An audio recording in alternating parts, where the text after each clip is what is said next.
I'd like to call to order the regular council meeting for Tuesday, July 28th, 2026.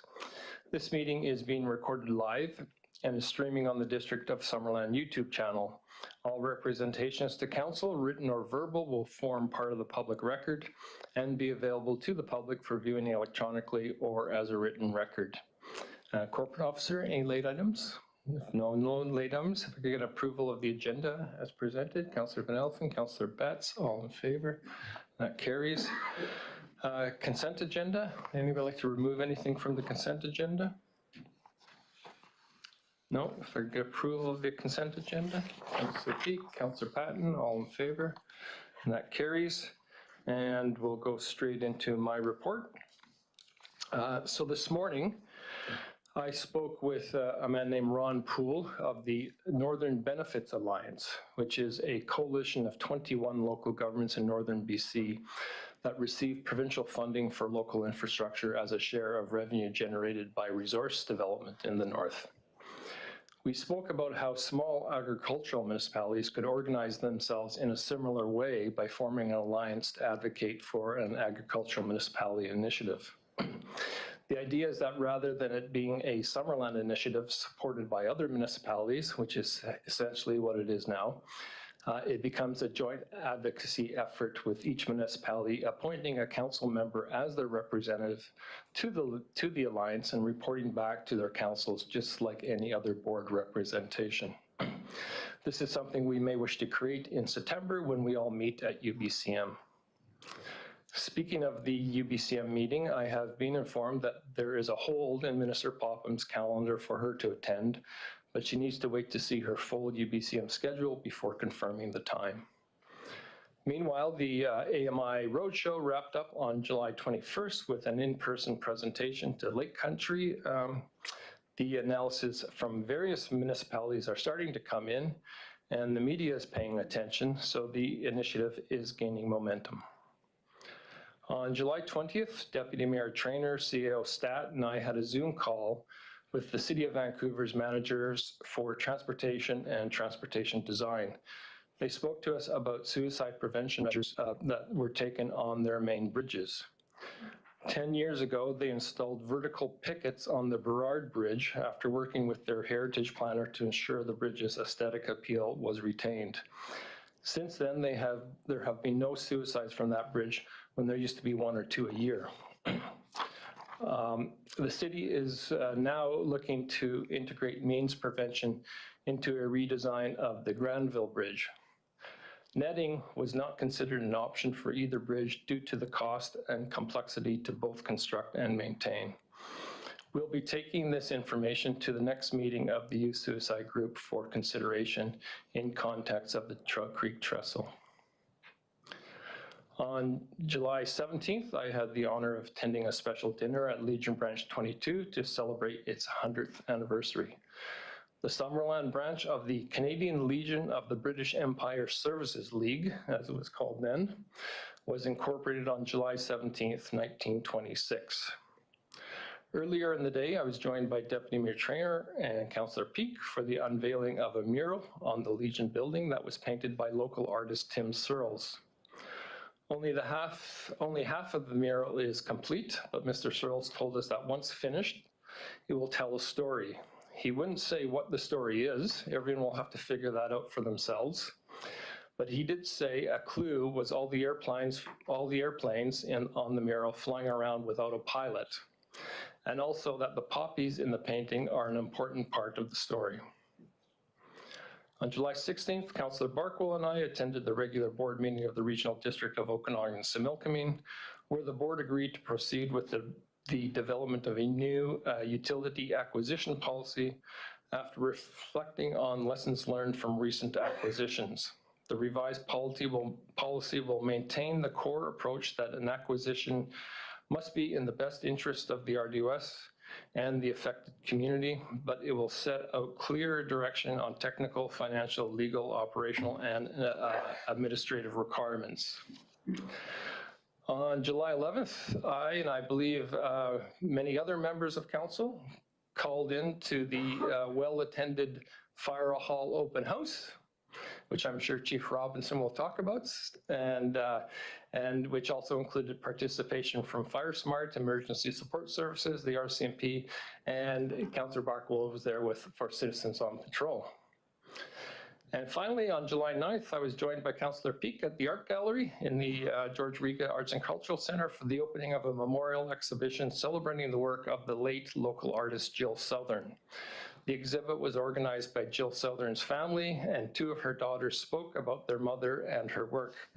The exhibition runs until August 2nd, and it's worth checking out if you get the chance. That's my report, and I'll ask the CAO Stat for his report, please. Thank you, Your Worship. So just an update on our water storage situation as we approach the end of July.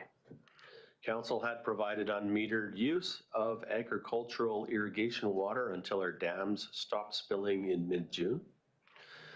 Since that time, agriculturalists have been using water based on a reduced allocation, and we have been working with the province to reduce trout creek flow requirements.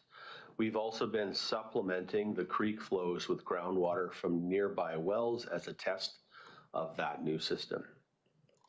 These actions are working, and at this point we're feeling cautiously optimistic. Continued responsible use of water by all residents is encouraged, as there are many hot days left before we conclude the summer season. People may have noticed we are going to be installing a 4-way stop at Quinpool and Victoria Road. This is to support safe traffic and pedestrian movement, and it has been the request of many residents of the area for some time now. We are just now waiting on a final stop sign, and then we'll be able to install that sign and do some line painting. The new traffic situation there should be active in the next week or 2. The Provincial Mining Ministry is allowing residents to provide input on the proposed Garnet Valley mine. Interested parties have until August 15th to submit comment, and we have put the information on Facebook to ensure community awareness. We've also requested that the ministry hold an open public meeting on the proposed mine, but at the time of writing, no response has been received to that request. The district remains opposed to any development of this nature in this sensitive ecological and archaeological area. Finally, we are keeping an eye on the smoke situation in our area. Check out our public swim times for an indoor activity option. If conditions worsen, we will add some public skate times and family activities in the curling club dry floor area. Keep an eye on Facebook for opportunities should the smoke get more serious in our community. That I conclude my report. Okay, thank you, Council. Any questions for either of us? Councillor Van Elfen. Thank you, Mr. Mayor. Just a comment through to our CAO. I appreciate the smoke alertness. It was heaven inside the rink this weekend at the camp for the junior hockey club. Very nice chilled conditions and zero smoke inside. Okay, thank you. Oh, sorry, Councillor Turner. Just a quick question. Can you remind me, sorry, where are the new stop signs going? Did you say Quinpool and Victoria? That's right, yeah. And did you say something about Julia too? No, Quinpool and Victoria. Okay, thanks. Thank you. Okay, thank you. We'll now move on to our delegations. We have one delegation today, the South Okanagan Similkameen Healthcare Society. So if you just want to come up, you might want to, if there's more than one of you, you might want to just pull a chair up, Kelly, and then you just push the button so the light comes on and you're away. It's all yours. Thank you, Mayor and Council, for giving us the opportunity to present on the Summerland Community Clinic project. We represent the South Okanagan Similkameen Healthcare Society, and we're presenting today to ask for support of the District of Summerland for a new Summerland Primary Healthcare Clinic. In the galley, we have Erin McCran from Community Foundation and Nolan Rao, sports medicine specialist.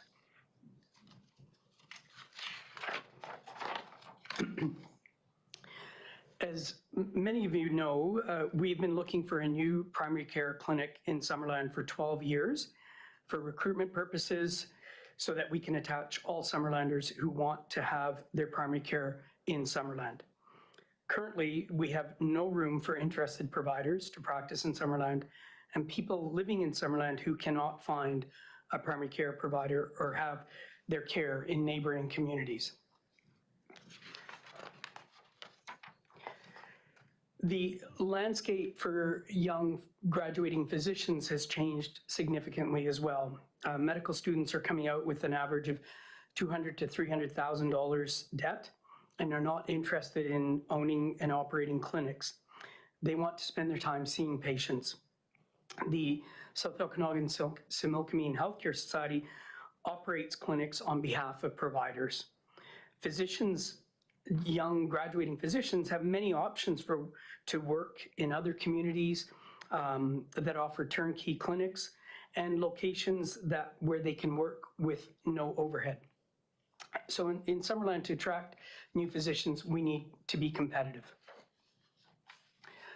The project we're working on, the total approximate project budget is $1.8 million. This will provide for a larger and modern clinic space and equipment with improved access and flow, patient access and flow. The new clinic will house all the Kelly Avenue clinic providers with room to recruit more providers. The goal is to attach all Summerland patients. The new space will increase capacity, allowing for a sports medicine clinic and potentially other specialties. Approximately 60% of patients seen by the current sports medicine specialist are over 65 years of age, and 40% are Summerland residents. What does this model work? The South Okanagan Similkameen Healthcare Society has shown that this model of primary health care works. We are running successful primary care clinics. We have built the Colleen Schneider Medical Center using a similar process to what we are proposing for Summerland, and with the support of the City of Penticton. The key is having not-for-profits own and operate primary care clinics to attract and allow physicians to do what they do best, provide patient care, and to create a community asset.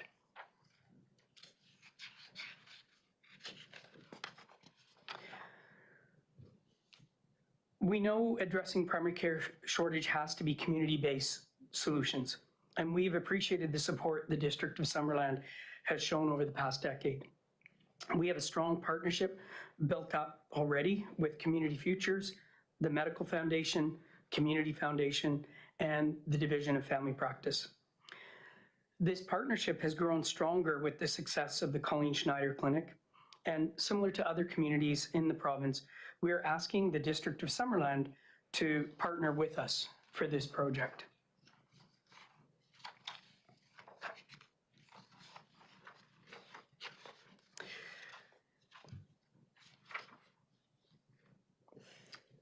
So we know that there will be a positive economic impact to Summerland. Fundraising is already well underway with our community partners. And as we have seen with our Penticton experience, there were generous donor contributions demonstrating broad community support. So this is our ask of the District of Summerland. It is similar to what we received when the Colleen Schneider Clinic was built, which allowed us to finish that project 2 months ahead of schedule and on budget. So we're asking the District of Summerland to partner with us in a joint communication strategy to prioritize permits, consider approval of permissive tax exemption, and consider waiving permit fees as contribution to the fundraising of the new clinic. Our next steps are hopefully to secure the support of the municipality of Summerland today. We'll continue to fundraise. Our plan is to start renovations in November of 2026.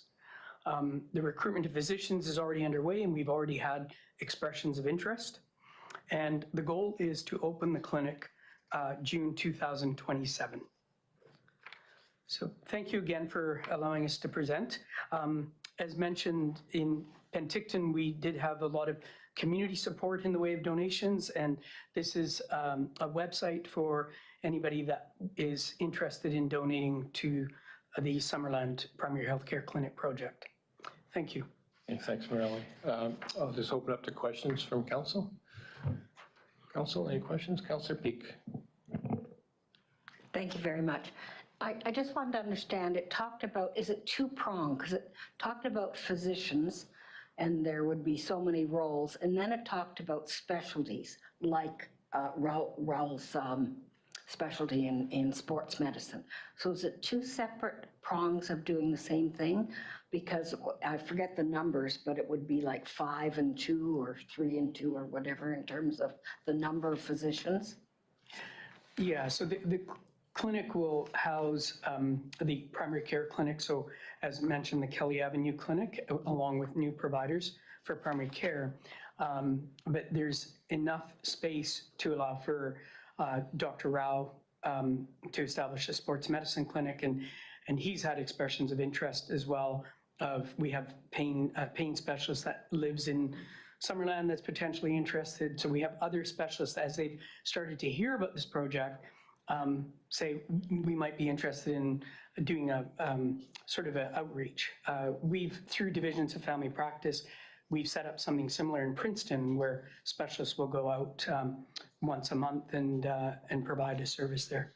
So that would show why it was 6 to 7 providers, and then 3 to 5 for sports medicine. Right.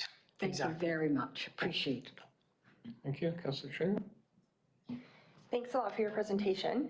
I think that your asks are totally reasonable, but my question to you is, how would this clinic differ from the one on Rosedale in terms of operating? And like, this one is a nonprofit.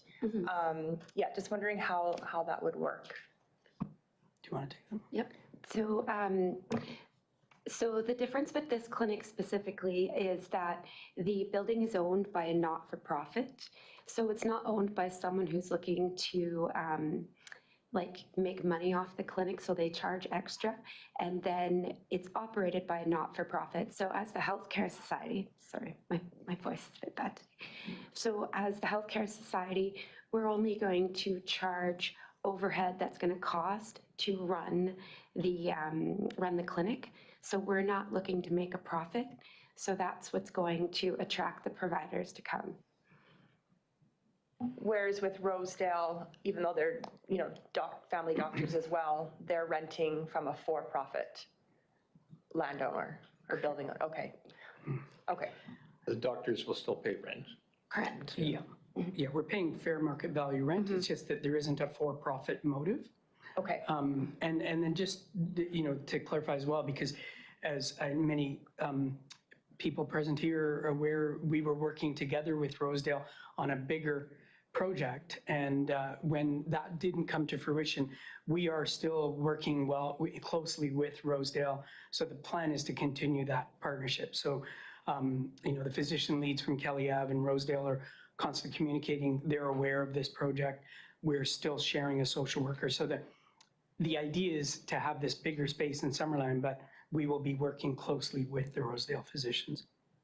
And part of the reason as well is the current Kelly Avenue building is for sale. So that really allowed us to make sure that the current providers that are practicing at Kelly Avenue stay in Summerland. Councillor Van Elfen. Thank you, Mr. Mayor. So it's not advantageous for the doctors at Rosedale to jump ship there and jump onto this one. Is there a financial benefit for them to leave there and come to you? Like come to the private? There wouldn't be space. We do need both clinics to exist, but also the Healthcare Society is, working with Rosedale. What we want to make sure is that we're not creating like an us and them with other primary care clinics in the community. So that's why we talk about making sure there's fair market value. We're going to always make sure that the medical office assistant staff are making the same sort of salaries, because the private clinics still need to be there. But this is just something that we see being in Summerland for hopefully 25 years or more. And it was successful in Penticton. So, yeah. Councillor Betts? Thank you, Mr. Mayor. And thank you for your work continuing to advocate for this kind of care here in Summerland. I know it's many years in the weeds in many ways. And so I'm really pleased to see that the work has continued on behalf of our residents. And so for me, that's really interesting. And, my spouse has been navigating a lot of pain, and actually we've met with Dr. Rao previously in Penticton. So it's exciting to think that care like that would be coming to Summerland to serve residents just a little closer to home. It's really important. But my question actually was, you talked about support that was offered by Princeton and the city of Penticton, and I'm just wondering if you could speak to what kind of supports they were able to offer, specifically the foundation in opening the clinics in those municipalities. So just about Penticton. So we were very fortunate to partner with the Community Foundation, Community Futures, and Medical Foundation that were able to, our largest donors came through those foundations that allowed us to make sure that we paid for all the renovations, the capital, the equipment. One thing that we want to make sure is that, as we know with aging populations, there's various equipment that would be helpful for when they're being seen as patients.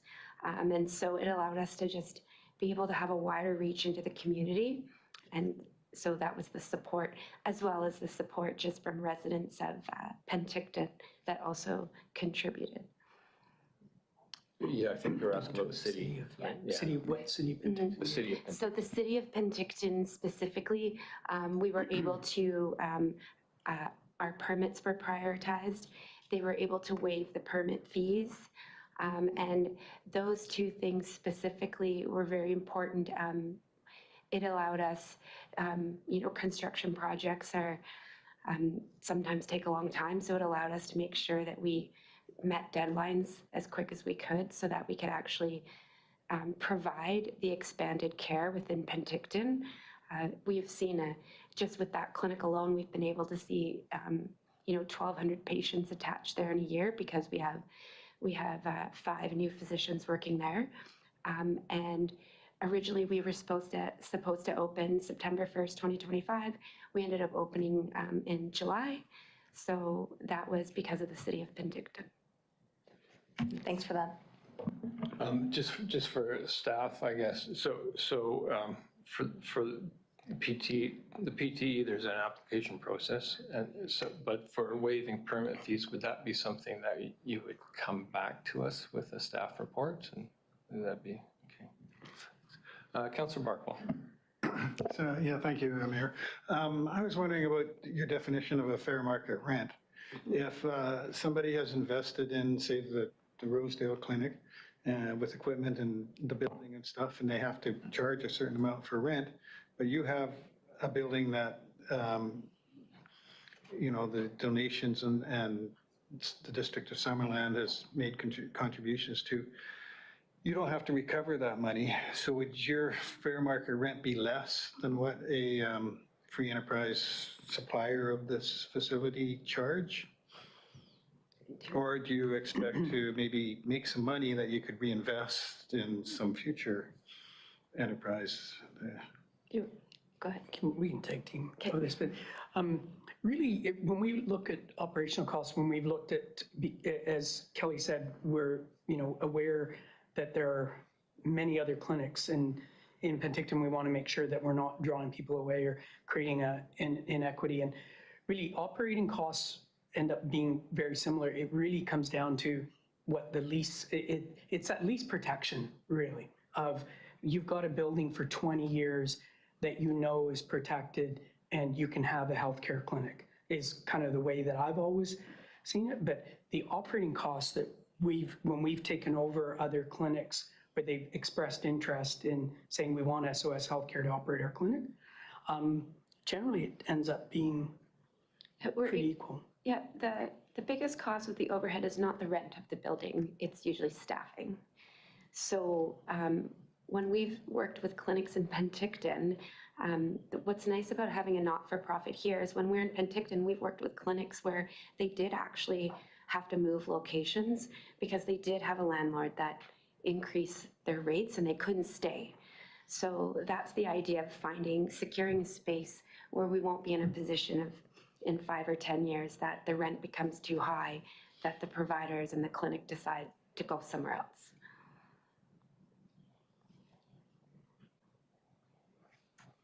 Good. Well, I'll leave it for now. Councillor Peak. Thank you very kindly. So with the, the contributors that you have coming forward and the 1.8 million, does that get you the building plus the renovations? Not the purchase price of the building, that will be for renovations and equipment and upgrades to the HVAC. Okay.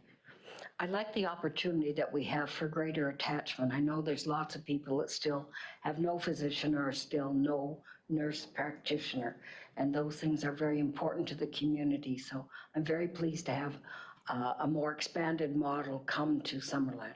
Thank you very much for the work you've done in the past and to working on this one and getting that opportunity on the main street, which is great. It's very central. Thank you.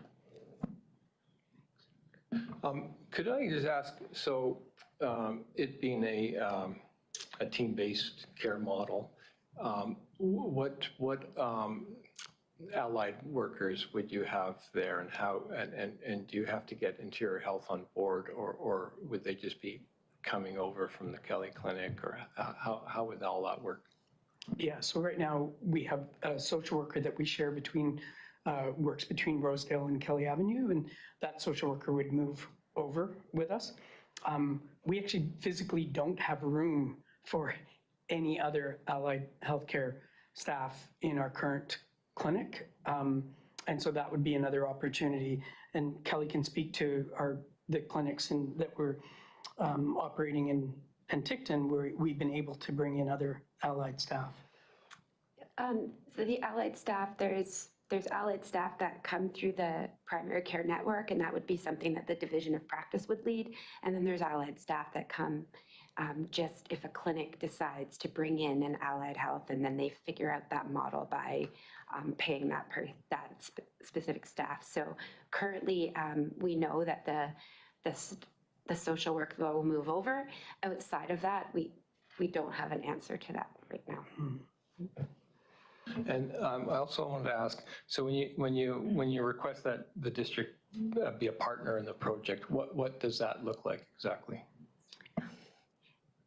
Well, it would look that if we're going out to present to different areas for fundraising and support of this clinic, that we would be able to say that the District of Summerland is one of our partners and they're on board. That's one. And then just when we communicate, right now, all of our partners, when we come out with a communication strategies to keep the residents of Summerland up to date, we all talk and make sure that there's no misinformation, and we're not speaking on behalf of other partners without making sure that the other partners have reviewed and approved.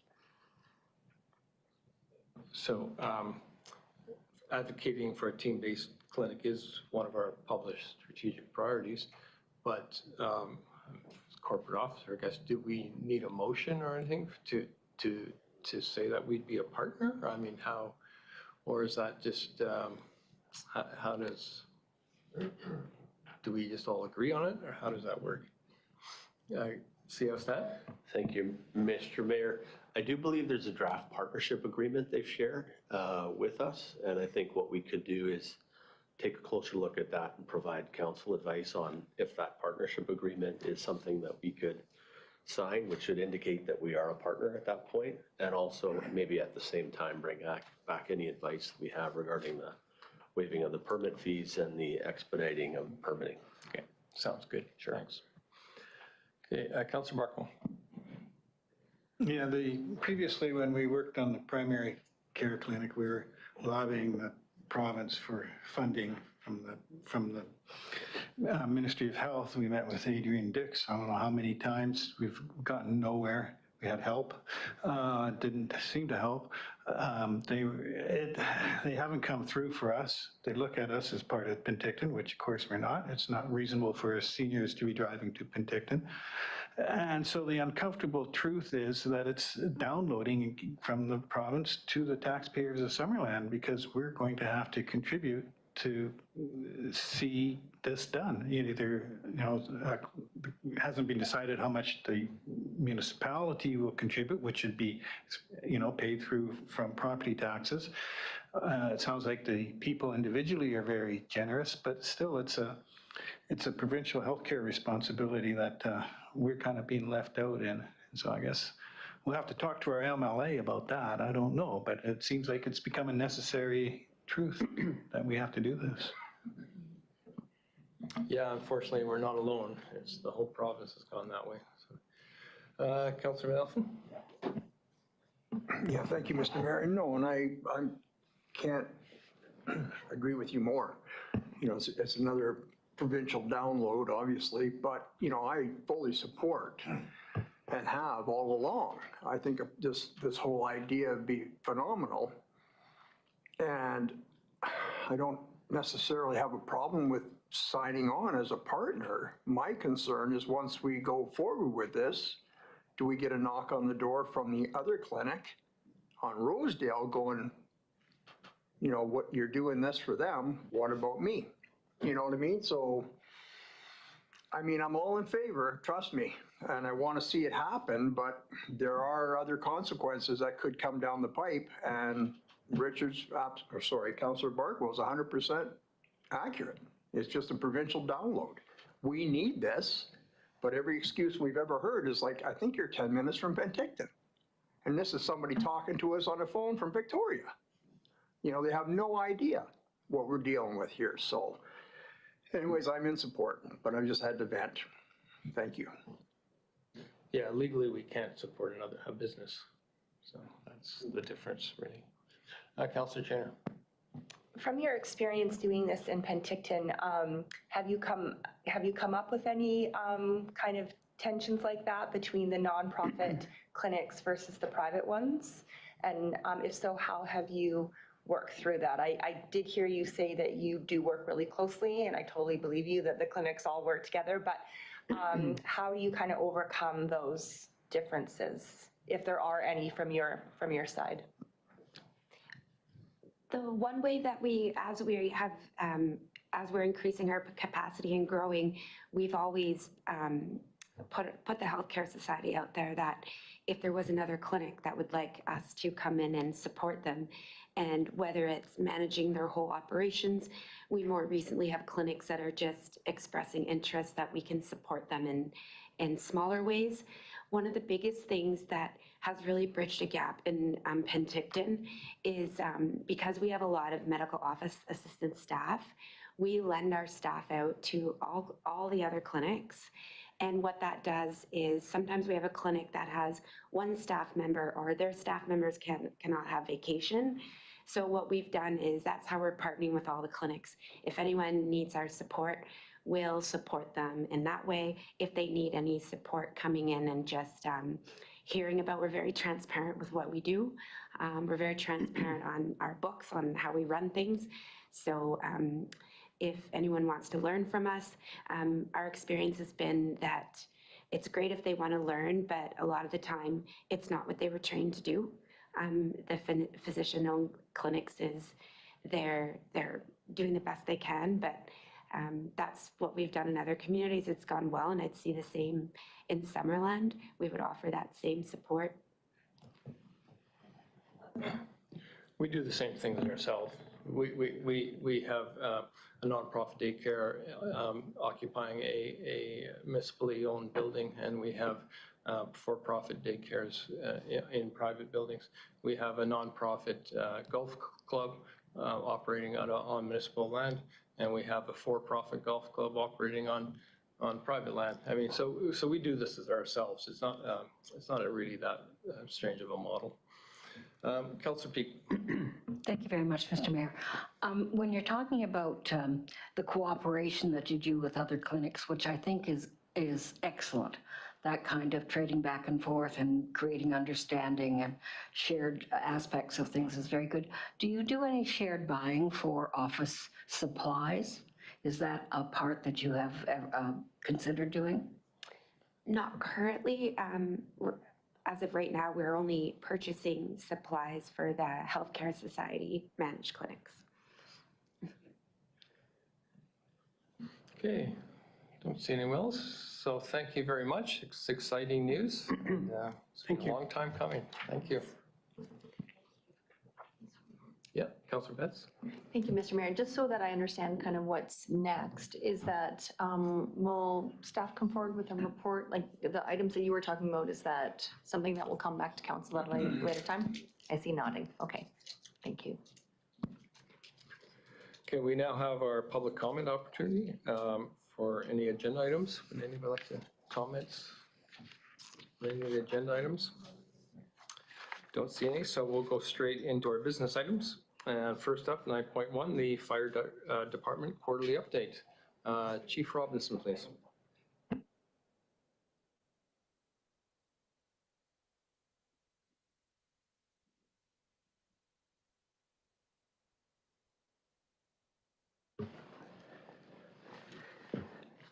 Thank you, Mr. Mayor, Council.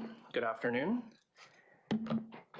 I will get Greg to put up the slide. As you can see in this photo here, lots of busy action going on and a fire engine in the bush. It's great when we don't get called out, but when we do, it's great to have the trucks and tools to do the job. I want to thank Mayor and Council for their support and receiving this fire truck in 2025. It's a great addition to be able to put the truck like this into the bush, approximately 1 kilometer off the pavement.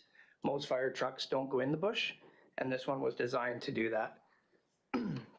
On June 14th, approximately 1:40 p.m., we were called to a large fire behind the rodeo grounds, and on arrival, we found a 100-foot by 75-foot fire burning, and our crews quickly extinguished the fire, and we were lucky that it wasn't a windy day.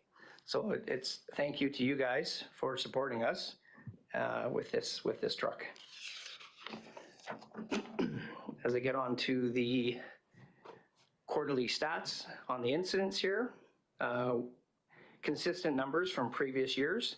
We're down about 10 calls from a quarter last year at this time. We were at 147 and we were at 157 in 2025.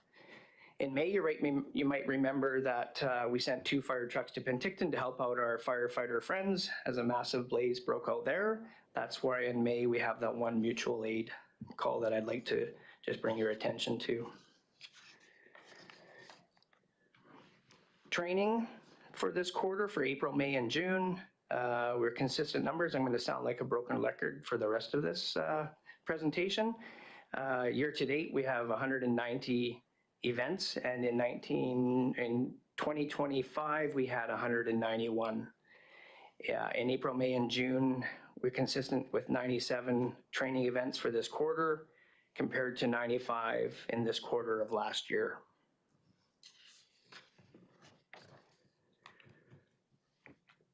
Our permits, again, broken record, consistent numbers with previous years. 260 this year to date, 253 in 2025. We saw 74 residents burning in April of this year, with 77 burning in April of 2025. And thank goodness open burning closed in April 15th, as we were very dry. Inspections, again, property inspections are consistent with previous years. 213 total inspections. Last year we had 215.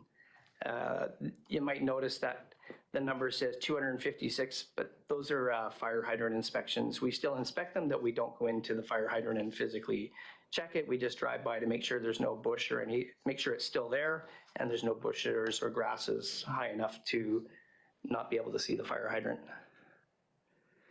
Our public education events are up quite significantly because of our Fire Smart coordinator. 47 homes were assessed so far this year, compared to 10 last year at this time. He's been a very busy person going from home to home, so it's great to see people participating in our program. And lastly, July the 11th, we had a Fire Smart and Emergency Services open house. It was great to interact with all the community, and thanks to all those that showed up.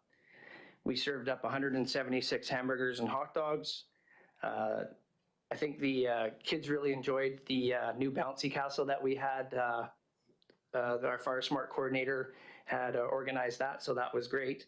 We also had, because it was warm out too, which was really good, we had to spray water out of the hose and other things to do for the kids and people in general.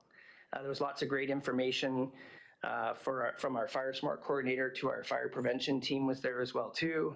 And as Mayor Holmes mentioned earlier, we had the RCMP, BC Ambulance Services, our emergency support services team, and our citizens on patrol were there as well too, making an excellent round out for our emergency team. And that's all I have, so I'm happy to take any questions. Okay, thank you. Councilor Chair. With regards to Fire Smart, you said that there's 47 homes that have taken advantage of that so far, and that's up from 10 last year. Are you seeing, obviously there's an increased demand for people who want their homes fire smarted. Is our coordinator able to keep up with that? Is there a wait list? It's kind of in the news all the time now about fire smarting every time there's a wildfire. So I think people are really catching on to how much they can do to protect their home. So I was wondering if that's picking up in Summerland. So thank you, Councillor, through the mayor. Yes, we can't keep up. There's lots of demand for it right now. Hopefully we can keep up with it, and maybe it'll slow down a little bit in the winter months. But yes, we're super busy with that. Almost an inspection a day. Every other day, sorry. And do people call you to book that, or how do they get one? Thank you. Yes, they can phone, but we also have an email address. It's also on the BC Fire Smart webpage that they can get a hold of us. Okay, thank you. Councillor Peak. Thank you very much, Mr. Mayor. I know that we had, at our condo unit, we had an inspection done, and we've done a lot of work. It was very important, and the discussion was, there was a lot of detail in the discussion, which I found very helpful for the condo board. So I realized that it's making a big difference for even larger complexes like ours. I wanted to say I went to the public open house, which was wonderful. And one of the things I really enjoyed, they had a mister, and you had young volunteers with the fire hose on this little metal house that you could shoot the water through the fire windows. And this little 3.5-year-old was able to push the thing open and with help see that the fire was getting put out at the back. So he was most delighted. It was really, really interesting for the children and the families that came. Thank you for the effort. Thank you for your comments. One of our auxiliary firefighters, paid on call members, built that house. So it's pretty awesome. Did you give it a go? No, it was busy every time I went out. Councillor Barco. First of all, you got things backwards. You shouldn't thank us for just doing what's necessary. Thank you for all the volunteer hours that your guys put in, training and getting ready for the big event, which hopefully doesn't happen very often. The other question I have is that new truck, which obviously was very useful at that fire out there by the rodeo grounds. And I know you're working on a new 10-year plan for, equipment purchases and stuff. And the way the world's changing, and it seems like if you can hit them hard and hit them fast for the ones that are in the periphery of town and stop it from growing and moving into those interface areas, a truck like that's invaluable. Is there the possibility that we need a second one in our 10-year plan, or is that sort of speculating too far ahead? Thank you, Councillor, through the mayor. Thank you for your comments on our fire department. Much appreciated. If I had the crystal ball, I would wouldn't be here, I'd be a millionaire. But it's hard, it's so hard to tell. I don't think we do. I think our citizens are doing their due diligence. As soon as they see smoke, they're calling us. So I think that helps a lot, is just being on it right away. No, I don't see one needed at this time. I don't see one needed, no. Councillor Benz? Thank you, Mr. Mayor. Thanks, Rob. I guess I just only wanted to add that a council at our last meeting, while these bylaws the fees and charges haven't been adopted yet, is that council looked at receiving residential yard waste from across all of Summerland beyond what's in the green bin and reducing the fees at the landfill to receive residential yard waste. And I think that for next year, not this year, could be parceled together with the Fire Smart messaging, is that the District of Summerland is supporting the Fire Smart programs on people's properties by reducing the dollar amount when you're bringing large quantities of residential waste to the landfill. And I just think that could be positively received when we're talking about Fire Smart, because on some properties, people need to take down like numerous cedars and all sorts of like large scale items that aren't going to fit in the green bin. And so anyway, just food for thought as that program develops, that just kind of sits in the back of mind, because I think it'll be really positive messaging moving forward for next year. Thank you for your comments. Okay. Councillor Van Elfen? Thank you, Mr. Mayor. Through to the chief. Is there not an opportunity to create a video instead of sending an individual person to every home where people can watch the video, like, cut these cedars down, the dead tree's not helping matters, your firewood stacked up against the wall's not a good idea, blah, blah, blah, and people can watch the video, maybe? Thank you, Councillor, through the mayor. I personally think that a person going out, every property is going to be different. So I think it's good. There are some videos out there on the webpage from BC, the province, for Fire Smart. And actually one of them was actually made up in Deer Ridge. But I think the hands-on and the different circumstances of every house and property is going to be different.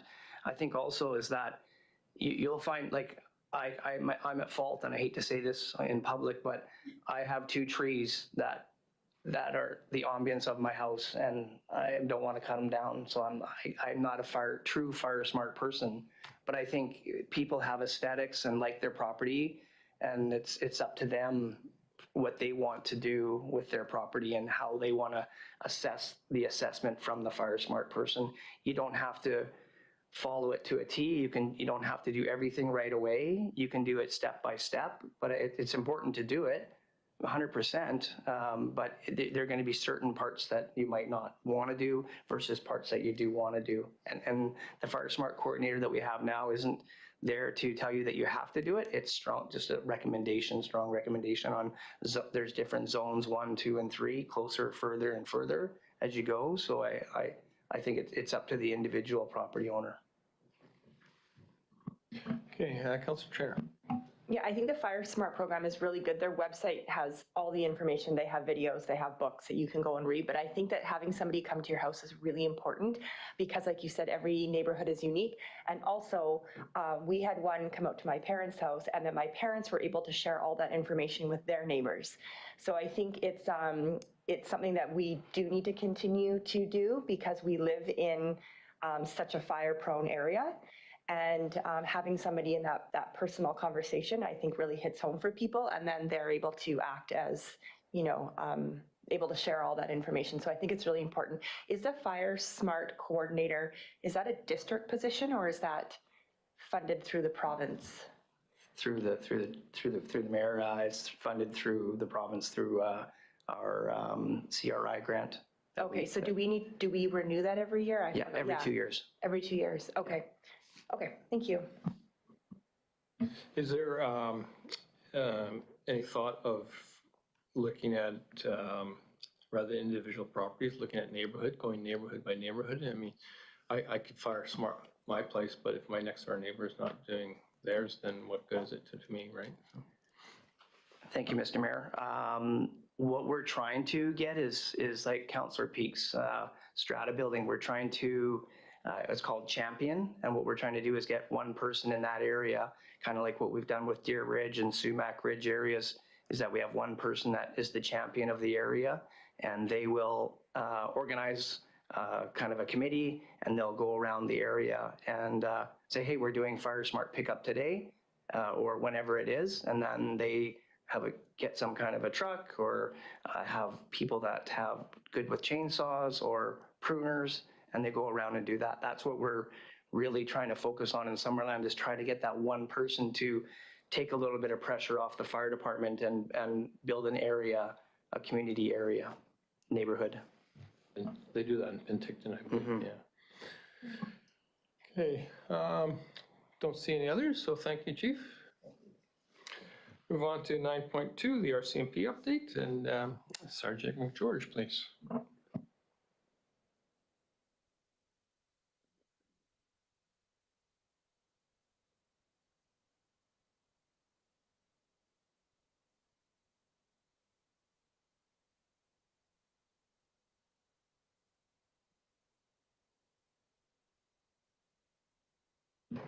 Good afternoon. Thanks for having me.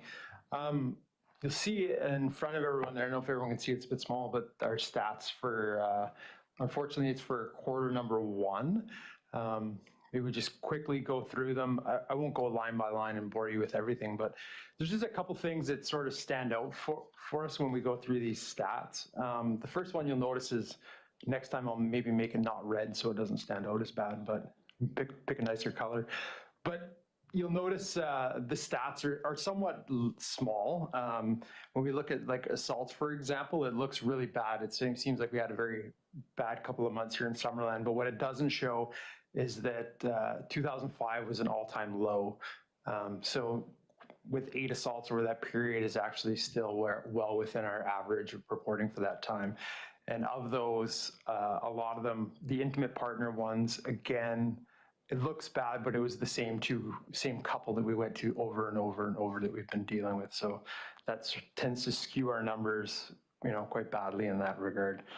And then as we move down the page, we look at the break and enters. Again, it looks like we're 100% over in residential break and enters, and those all stem from vacant properties where we had an issue with the unhoused population breaking into houses and staying in them.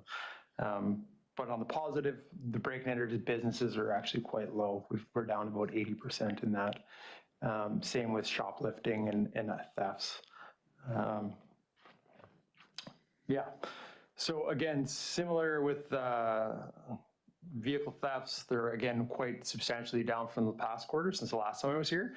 And frauds as well are down about 50%.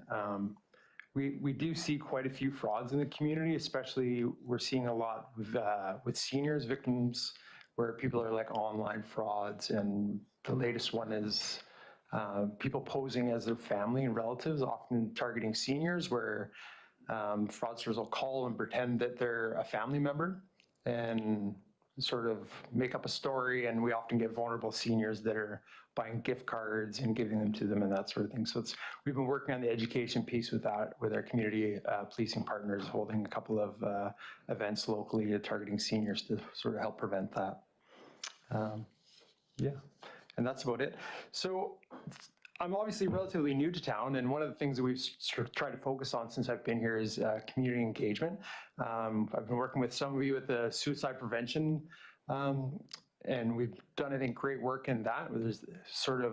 We've definitely seen a slowdown in that, and we've been trying to work very hard with the schools. Our team has been actively at the schools. Obviously, it's the summer, but we spent a lot of time at the high school just trying to hang out with the kids, playing basketball, sports, and that sort of thing, which has been really, really nice. It's been nice for me getting to know a lot of the kids. I can drive around town at night, and I know kids by name, which is, it's a nice thing about living in such a small community. So that's been great. A couple of things I just wanted to point out. I have to commend Councillor Barkwell, who spearheaded our COPs, where when I first got here, we chatted about it. And since then, he's sort of taken on the reins. And we have a kitted up vehicle. I can't remember how many volunteers now, close to 10. Well, just last week or the week after I was at the fire hall, I've had about 7 or 8 applications, but we need more. We need to, we need more. And anybody who watches this, you know how to contact me. But can I add that they have proven effective, because there was 2 calls on the Friday that the RCMP attended that the Citizens on Patrol made. So working together, I think it can help. Yeah, it's been really good. It's nice to have, some extra resources and eyes and ears out around town, and it has. We've had probably I get to review most of the files that come through the office, and I've probably seen about 10 in the last couple of weeks, just with COPs out patrolling and giving us a call, and we've been able to follow up on. So that's been really great as well. We've also had some pretty good success with restorative justice. We had a couple incidents with graffiti in town. We were able to, find the kids that were involved in that and done restorative justice. So I think that's slowed down a little bit lately, which is kind of nice. So we've been working on that regard as well. Yeah.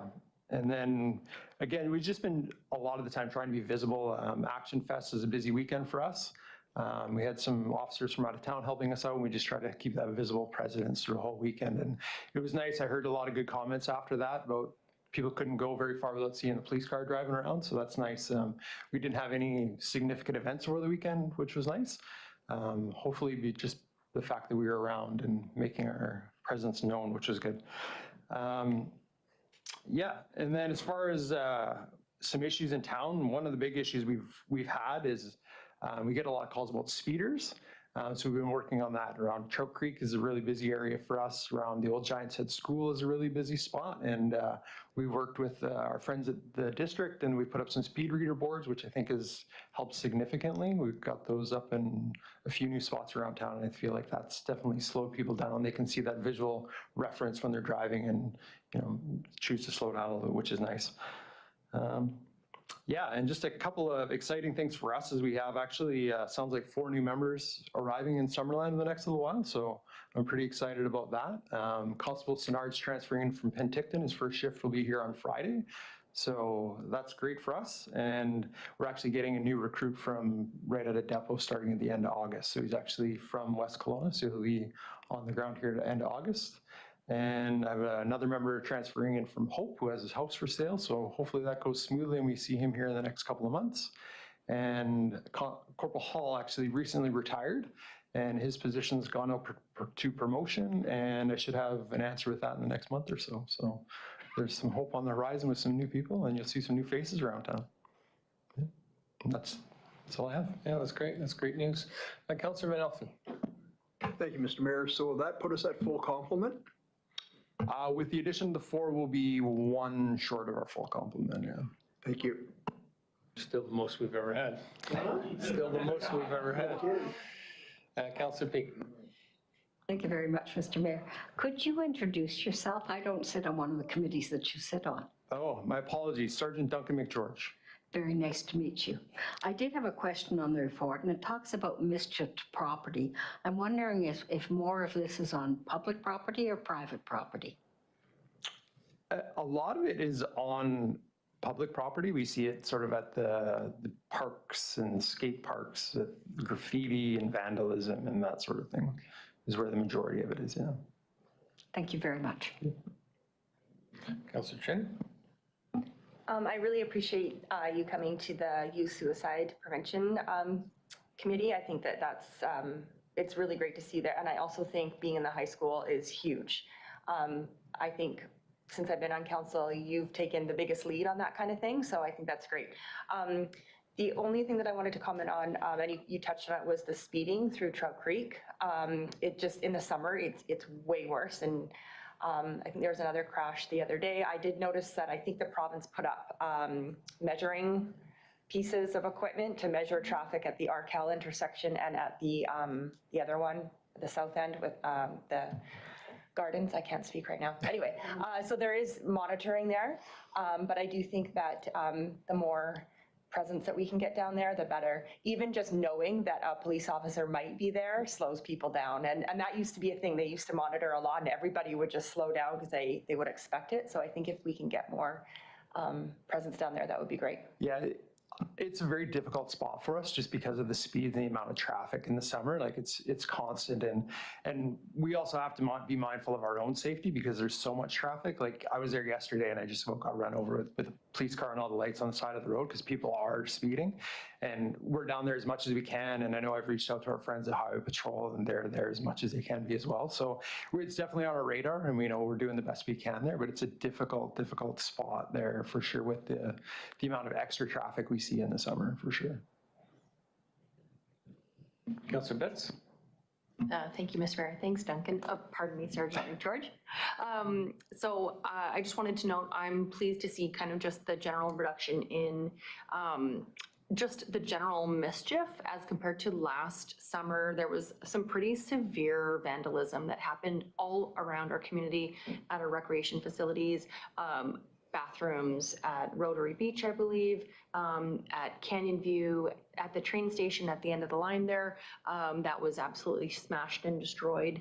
And just at the end of the day, it ended up costing our community not only dollars, but I don't know, a sense of security and safety. And I think the combination of citizens on patrol just being a little bit more visible, maybe some of those people just aren't around this summer, but last year it was a really big problem. And I'm just pleased that it's not been so far this year. But I just think that nothing will harm our efforts like having just more people out. So I appreciate that. Thanks. Okay, thank you. Councillor Barlow? Yeah, I was wondering, whose responsibility is it for the speeding on the highway? Is that like the local detachment, or is that a special highways detachment?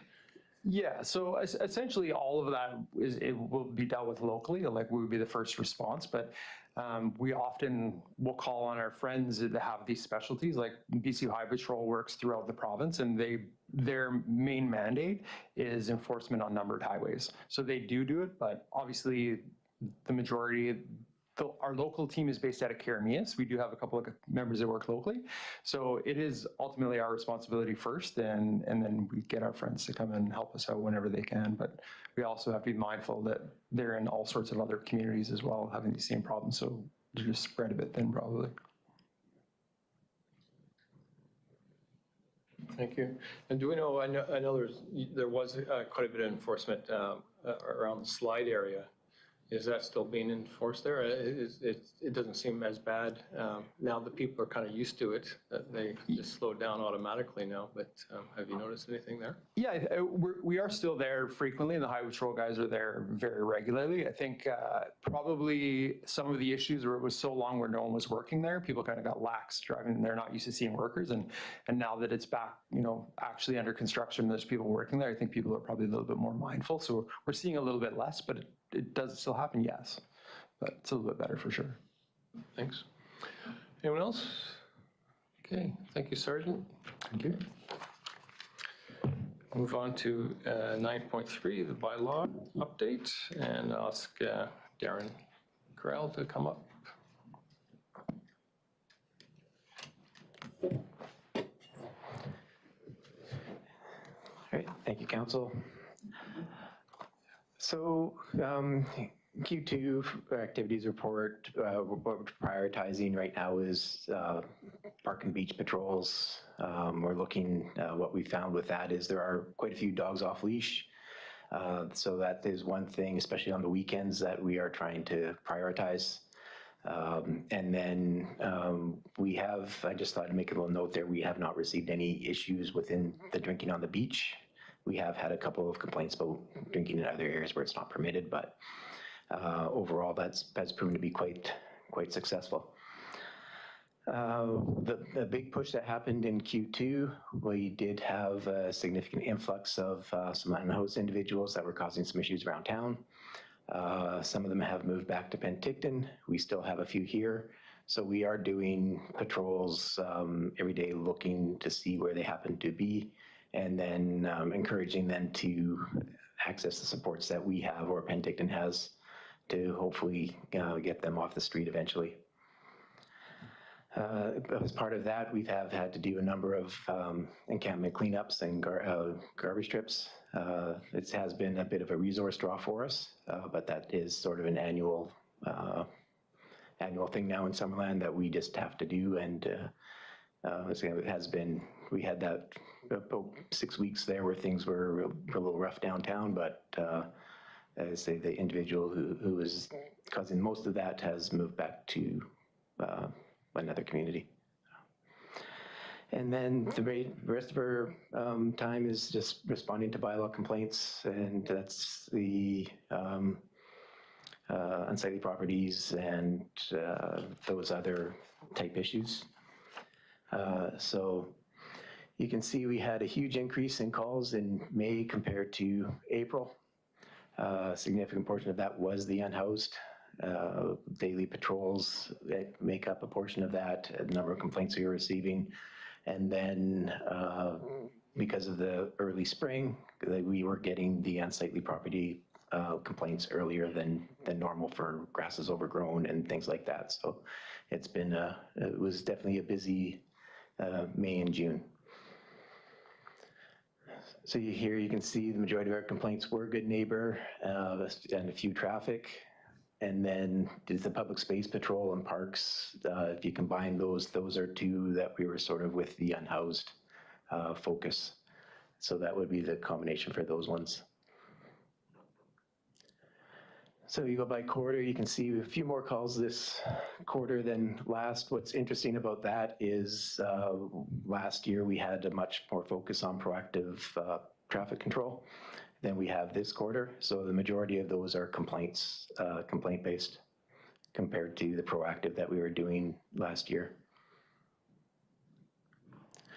We received animal control numbers.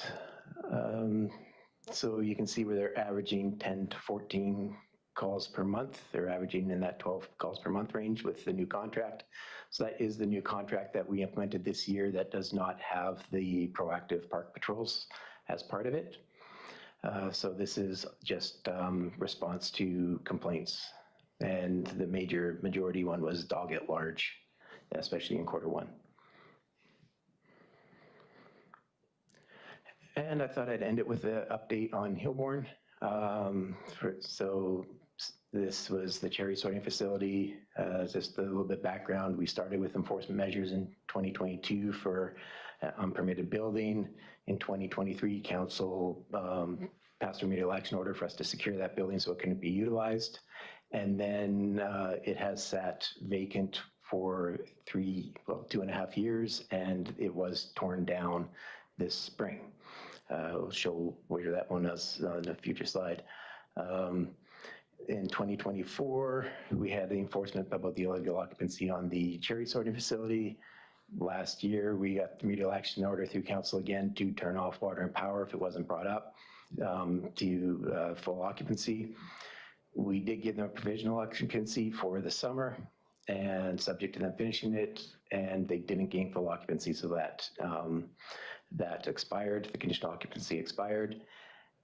So this spring, in April, we decided to institute the remedial action order, and we turned water and power off so that they would not be able to operate this year unless they gained full occupancy.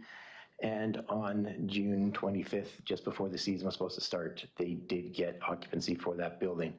So really appreciate the efforts from building officials, fire department, other bylaw staff, and then your support in bringing that one across the line. That was a huge asset for our department to get that one. So here is that one building in red. The area in red is what they have removed. That was the unpermitted building that was attached. So there's that it has been removed. And then the section in red here is now has gained full occupancy for that facility. So they are operating and we don't have to monitor it anymore. And I'm open for any questions if there are any. Okay, thank you very much, Darren. Council, any questions? Councillor Betts. Thank you, Mr. Mayor. Thanks for the update.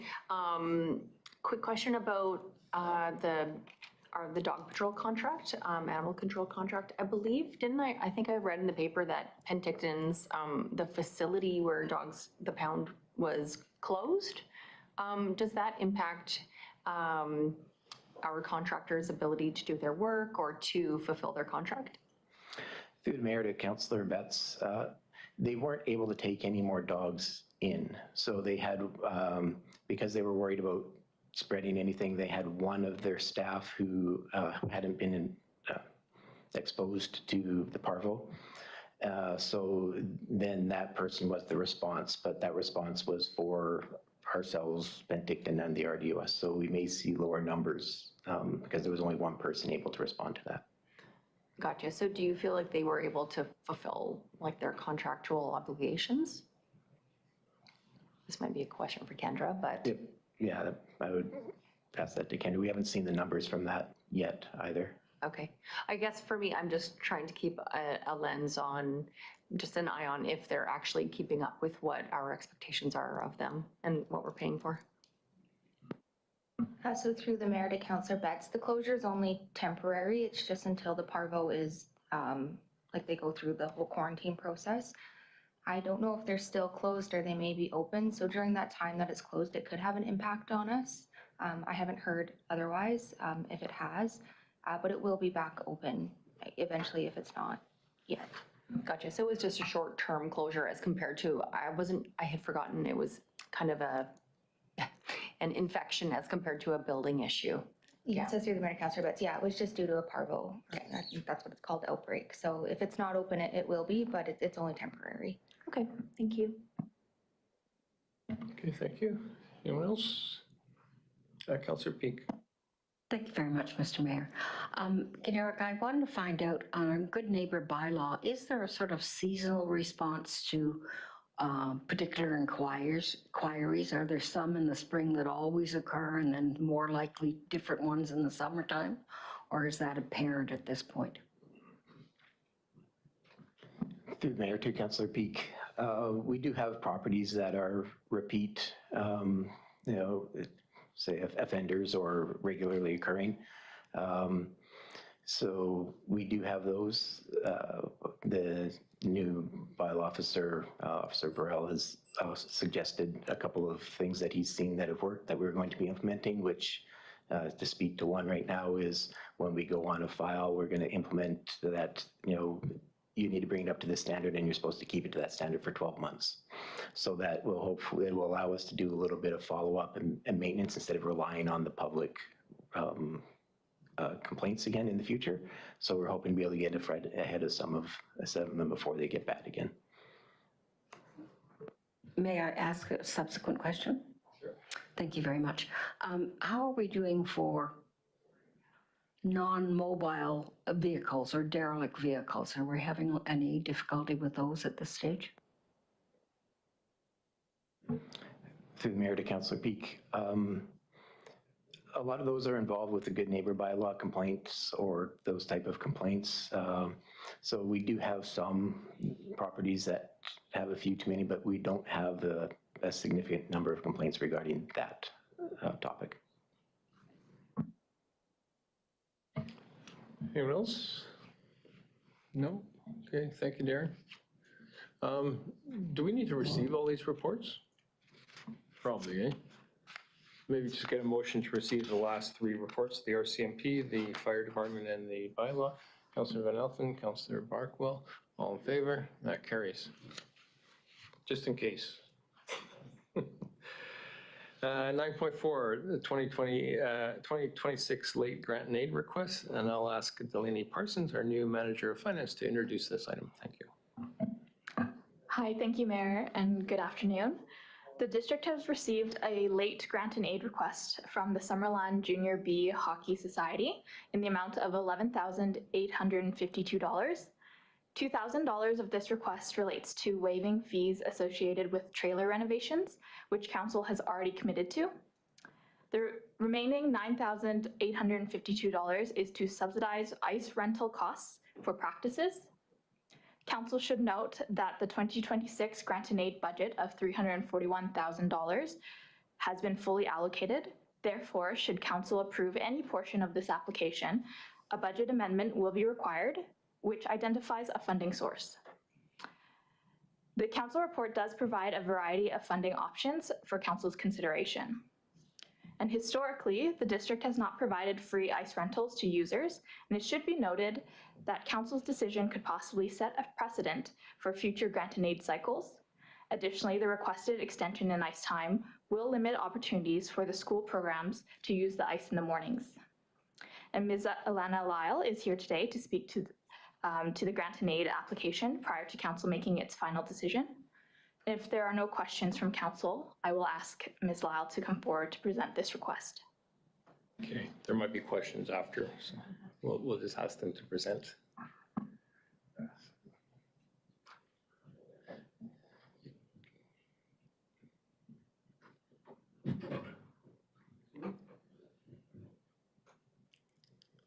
I'm not Alana. Lana can bring a chair. There you go. Okay.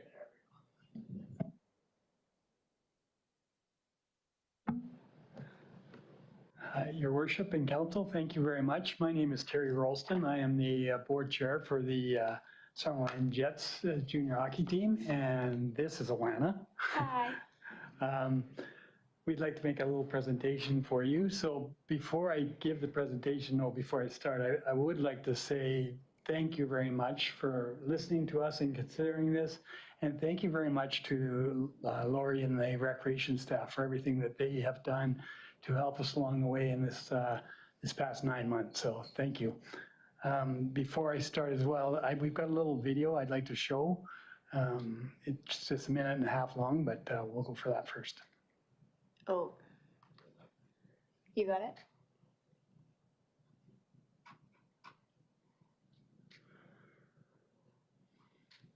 Thank you.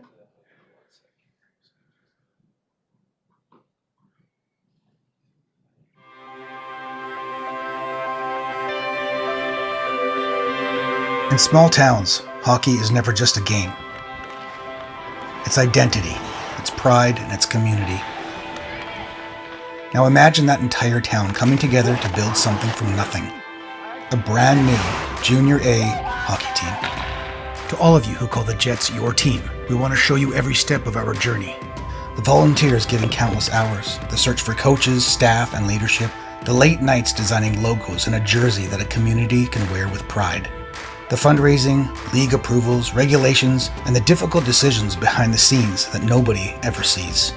Then comes the next chapter, finding the players, the scouting camps, the tryouts, young athletes chasing opportunity, including partnerships with local First Nation communities who support culture and the foundation of the team itself. And finally, the moment that it all becomes real. A roster is chosen, a town is united, the first game, the first puck drop, the birth of something bigger than hockey. It's about so much more than a hockey team. It's about belief. It's about perseverance and what can happen when an entire community builds a dream together.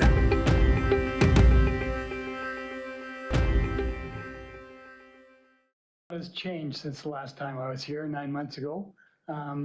In my own personal life and my health, and in also the team itself. So one of the things that happened with the team itself was the league that we were supposed to be joining is no longer in existence. They formed a new league called the BC Hockey Conference, which is the new Junior A League for British Columbia. And before we even laced up our first skates, we turned from a Junior B team to a Junior A team, which is really exciting. That means we're playing at a much higher level. But what it also means is that there are a lot of expectations that were put onto our team that weren't there when we started this whole process 9 months ago. And some of those expectations are going to cost some money. So one of the big ones is that we needed to do some major renovations to the dressing room. And even in addition to that dressing room. And when all is said and done, that dressing room renovation and addition is going to cost about $120,000, which is what we have fundraised so far we fundraised the money to get that done. And as a matter of fact, today, right about now, they're putting the addition onto that, onto the locker room. But these are all additional costs that we weren't expecting when we first started the process. So along with that, our belief has not changed. Our belief is still the same. We still want to make sure that this is a community-based team and that the community is involved. So we've gone to great lengths to make sure that we're including the community. We've got a lot of sponsorships from the businesses in our community. We've got a lot of people who have stepped forward and donated to the Founders Club, which is awesome. And we continue to do that. We want to make sure that, I'm not going to read all the stuff that's up there, you guys can read. So, but I want to tell, we are working very hard to make sure that we are a part of the community and that we're including the community. We cannot expect the community to support a team if we don't support the community first. So we're working very hard at doing that. We've seen some economic benefits already to Summerland. Our first camp was in April, and in that camp was every Airbnb in Summerland was sold out for the weekend at a time when traditionally they're not sold out. So it was that was very exciting for us to hear. The restaurants, the pizza places, all of those were very busy for those weekends. So we're working hard at bringing in people to our community and making sure that they're aware of where they can go and be a part of the community and spend some money in our community as well. Our next thing is, of course, we're working together with the sporting community, with the minor hockey, the figure skating club. When we went to the recreation department to get our ice time, as we all know, ice time in Summerland is a very, very tough thing to get.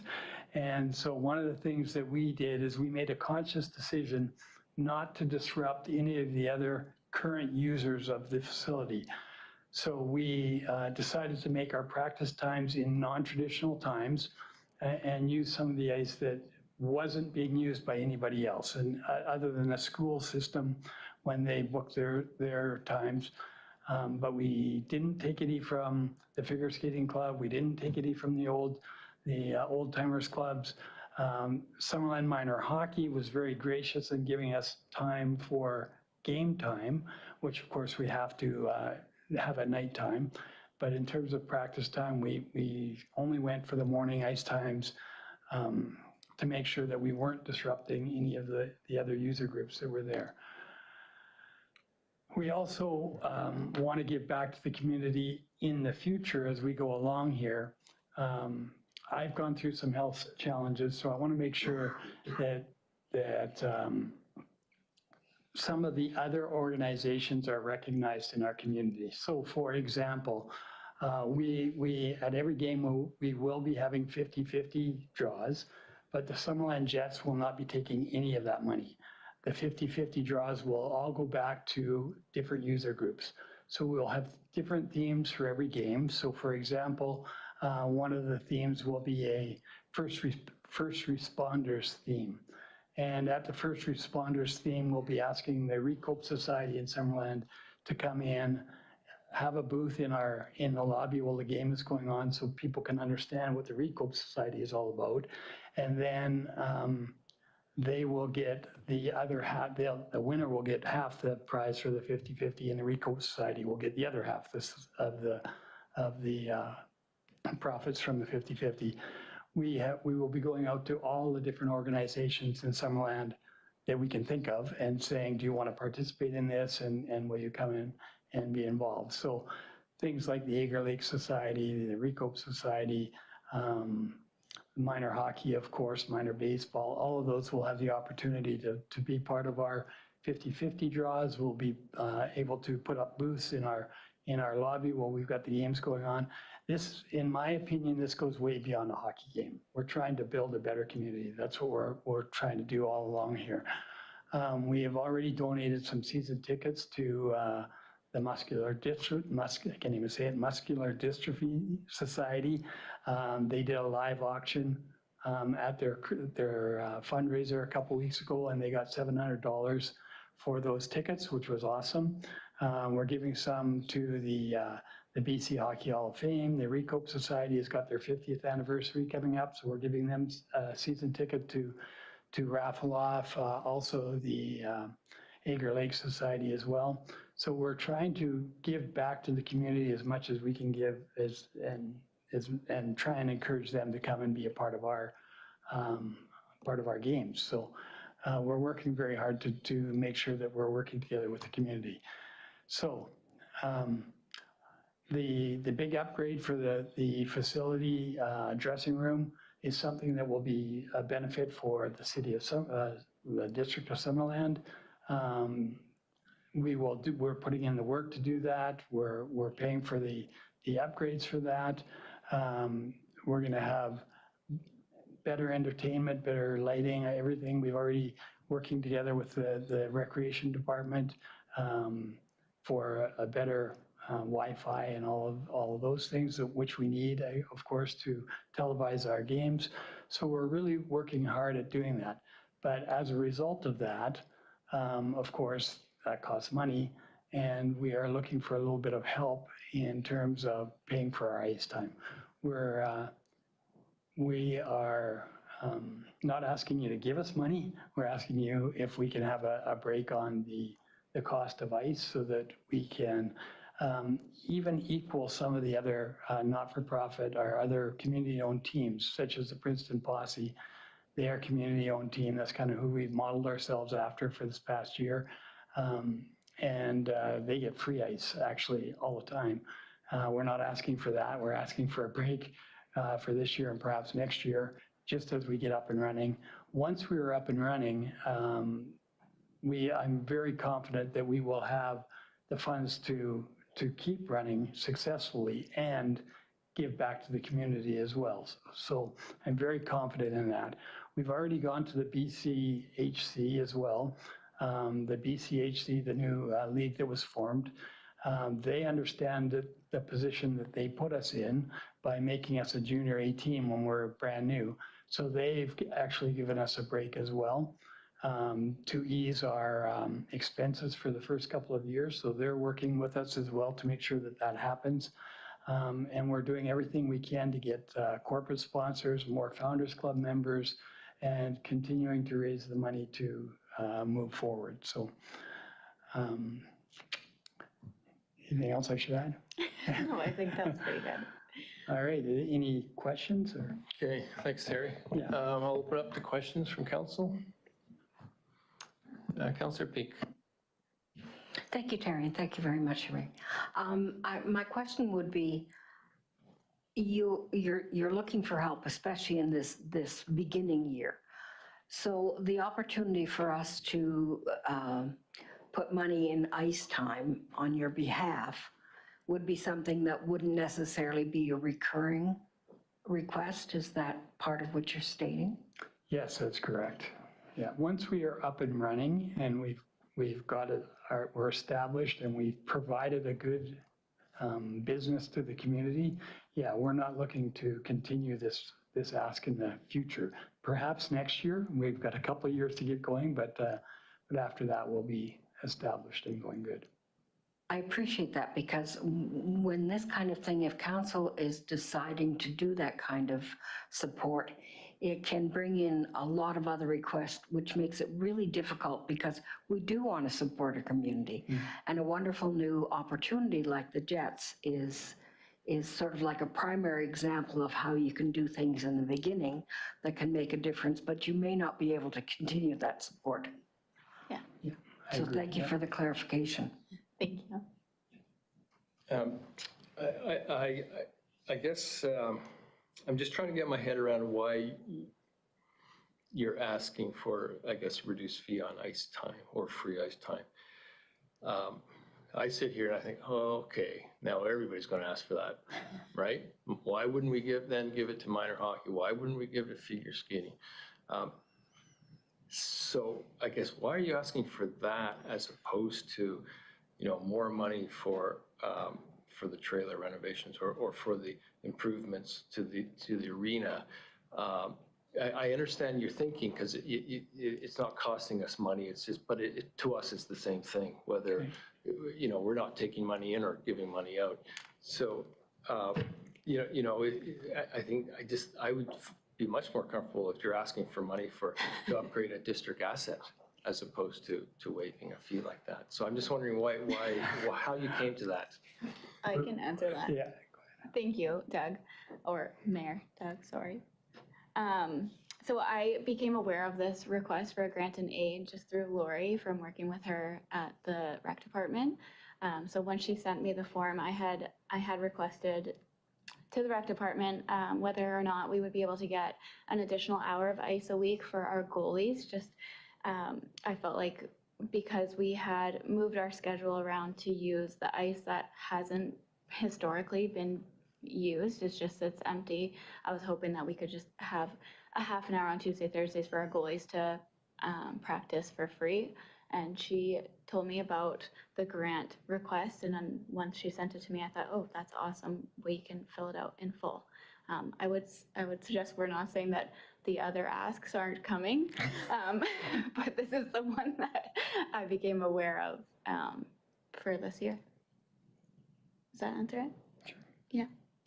Okay, so there's more asks coming, that's what you're saying? Well, there could be. If you say. Yeah. Councillor Barco?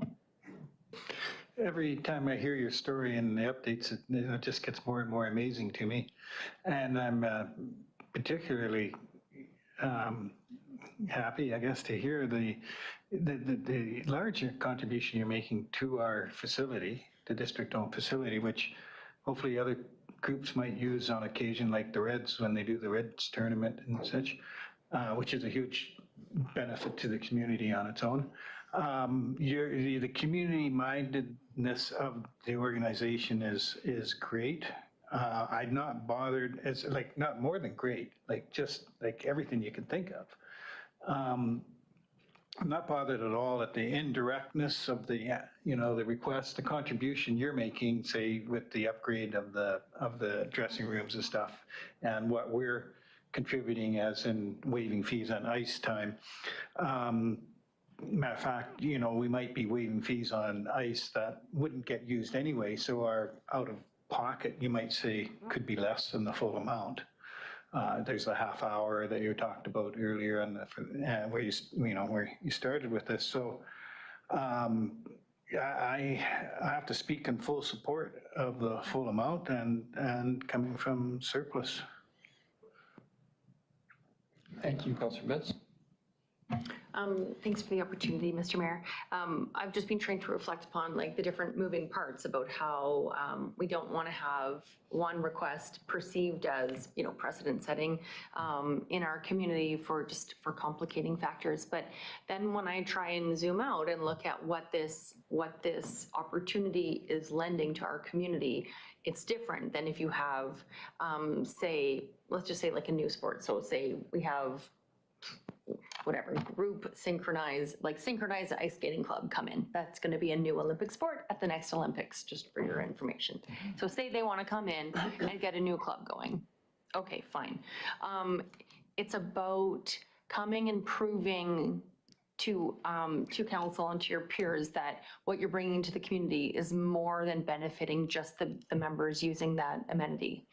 And I'm really seeing through the work and through what you're building, that contribution is growing, which is really interesting to me. So it becomes, for me, a different kind of investment to support this kind of initiative, really. Like bringing the team is now becoming more than just, the team on the ice and the paid members, to becoming hopefully a self-sustaining entity on its own.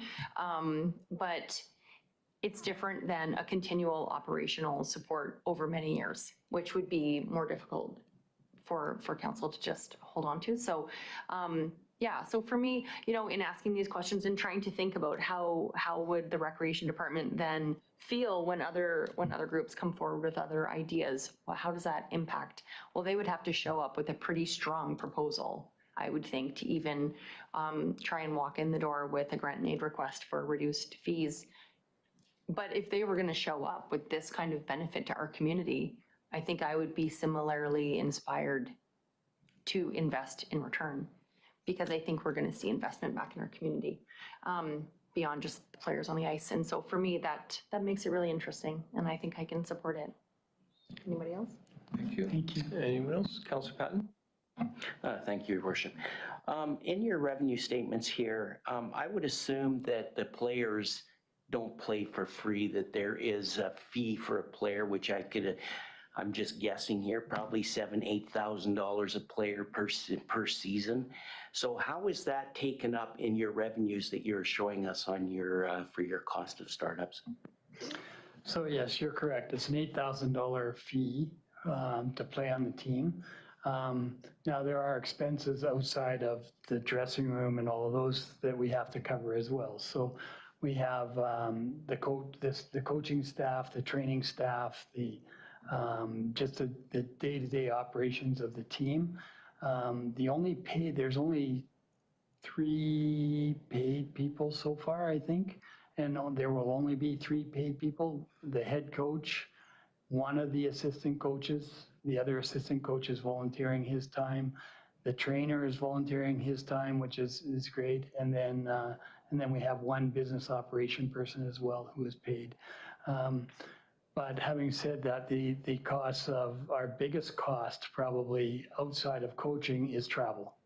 Our league has now been extended. We have a game in Langley, Chilliwack, all the way up to Williams Lake and Quesnel, and then over to the Kootenays, Kimberley, Fernie, that area as well. So our biggest cost in all of this is travel. And when we go on the road, there's hotels, there's the bus, there's the fuel, there's the driver. Yes, we will be paying our driver as well in the future. And then the hotel rooms. So those costs will be what is covered by those player costs. Excellent. Thank you so much. Thank you. Anyone else? Councillor, first off, Ben Elfin, Councillor Betts, then Barkwell. If there wasn't any more comments, I would recommend that we move this forward, 985218, to our manager of finance to find the money. And could I ask then also, this is a late request for a grant and aid. When is the appropriate time for these organizations to come forward with a grant and aid in the future? The normal cycle has a due date of September 30th. So the next year's cycle would have this September 30th, 2026 for 2027 grant and aid requests. Thank you for the clarity. Okay, thank you. And Councillor Betts? Thank you, Ms. Mayor. I was just thinking, it seems like we would benefit from having a hotel in town, another one. I was just wondering, maybe Bobby has an answer. Is there any movement on the hotel proposal on Julia, or I just can't recall if that permit expired? If you could briefly speak to that, if you know. It's not really relevant to this discussion. Sorry. Yeah. Well, you kind of did. So if we could pull the staff recommendation up, I think that's what he's trying to get at.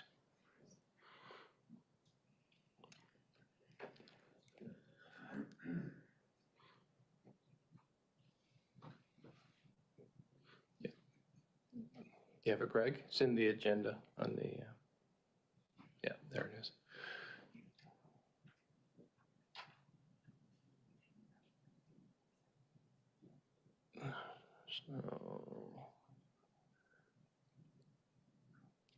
So I think does that include the amount that we've already approved? Yeah, 11,852.18.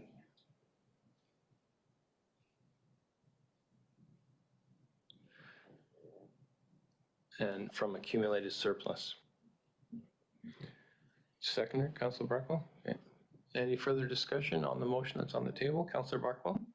Yeah, Like you, Your Worship, I've wondered about other groups coming and pointing to this contribution and thinking that maybe they should get one too. But I really do see this as an absolutely unique category.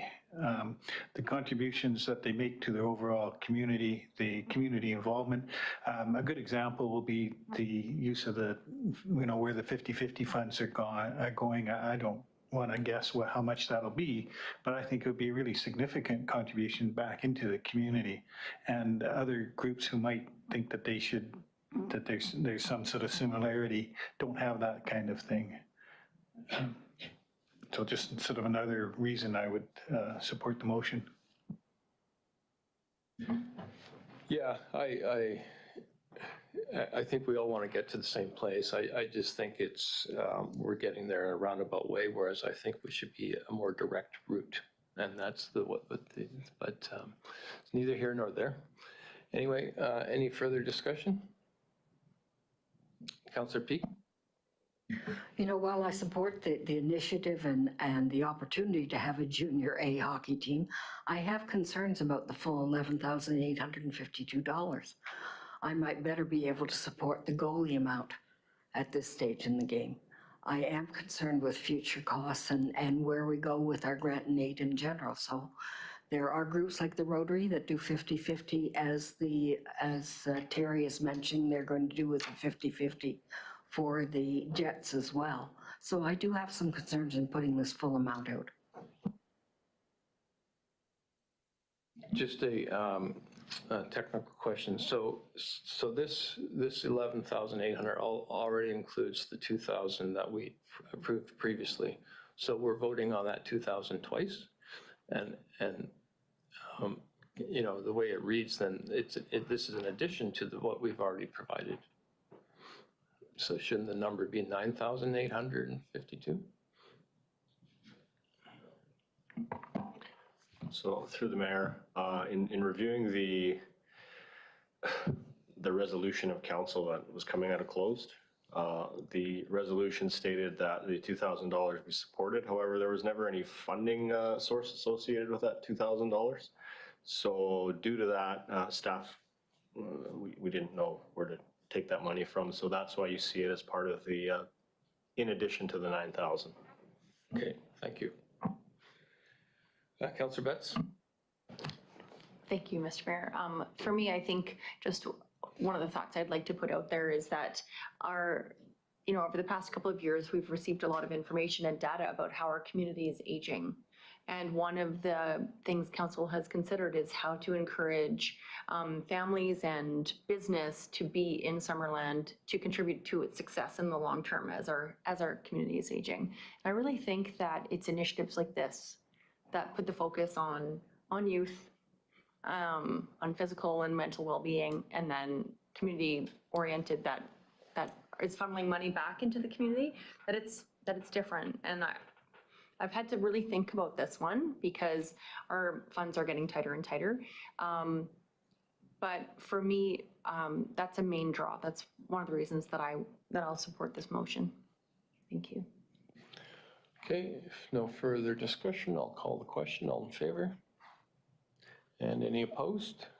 Councillor Peak is opposed. Motion carries. Thank you both. Thank you. Thank you guys so much.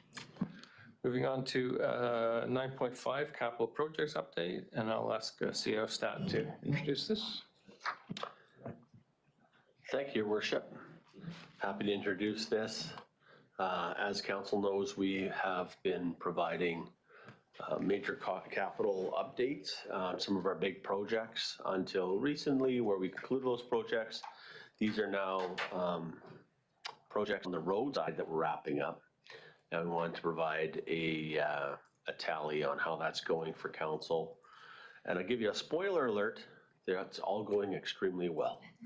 And not only that, drum roll please, there's in fact additional budget left after conducting those projects.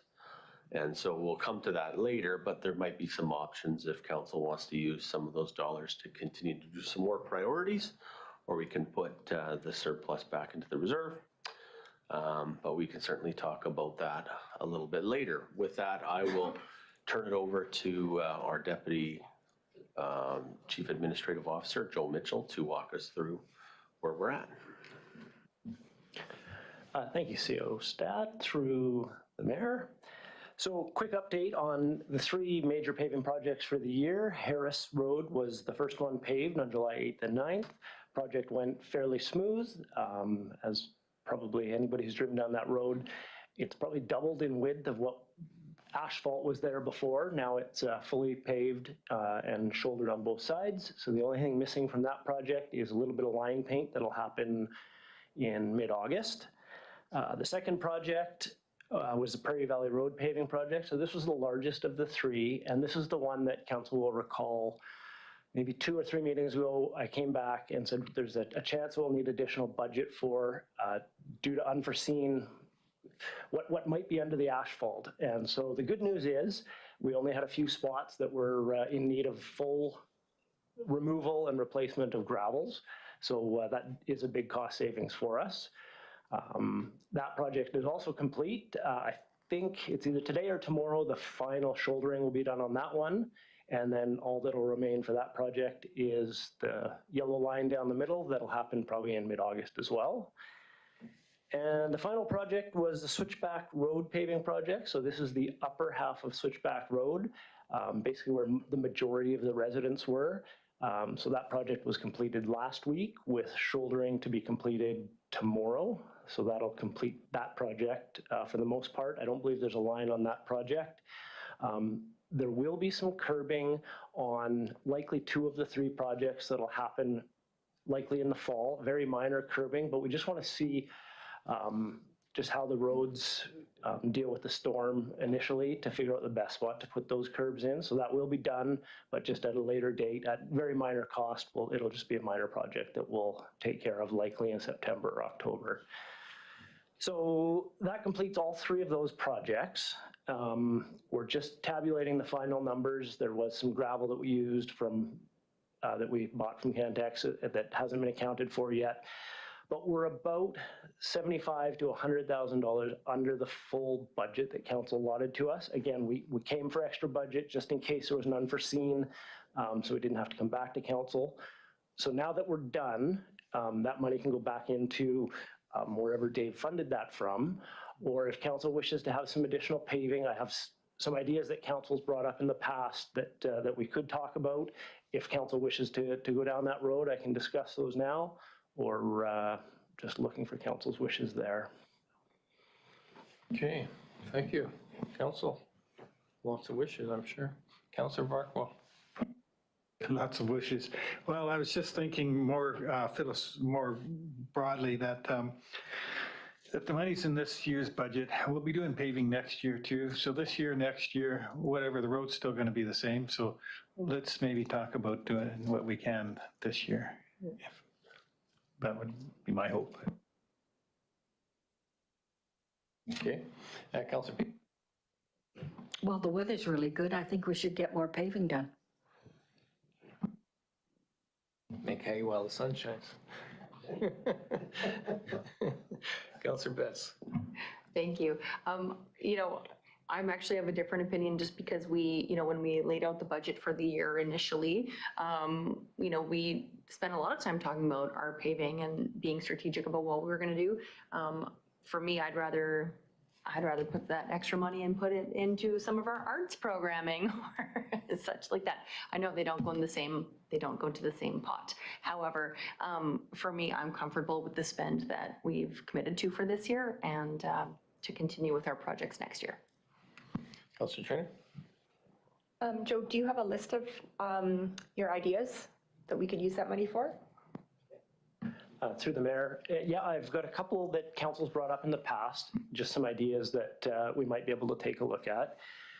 The first one that I know was mentioned in the last couple of months is Lew's.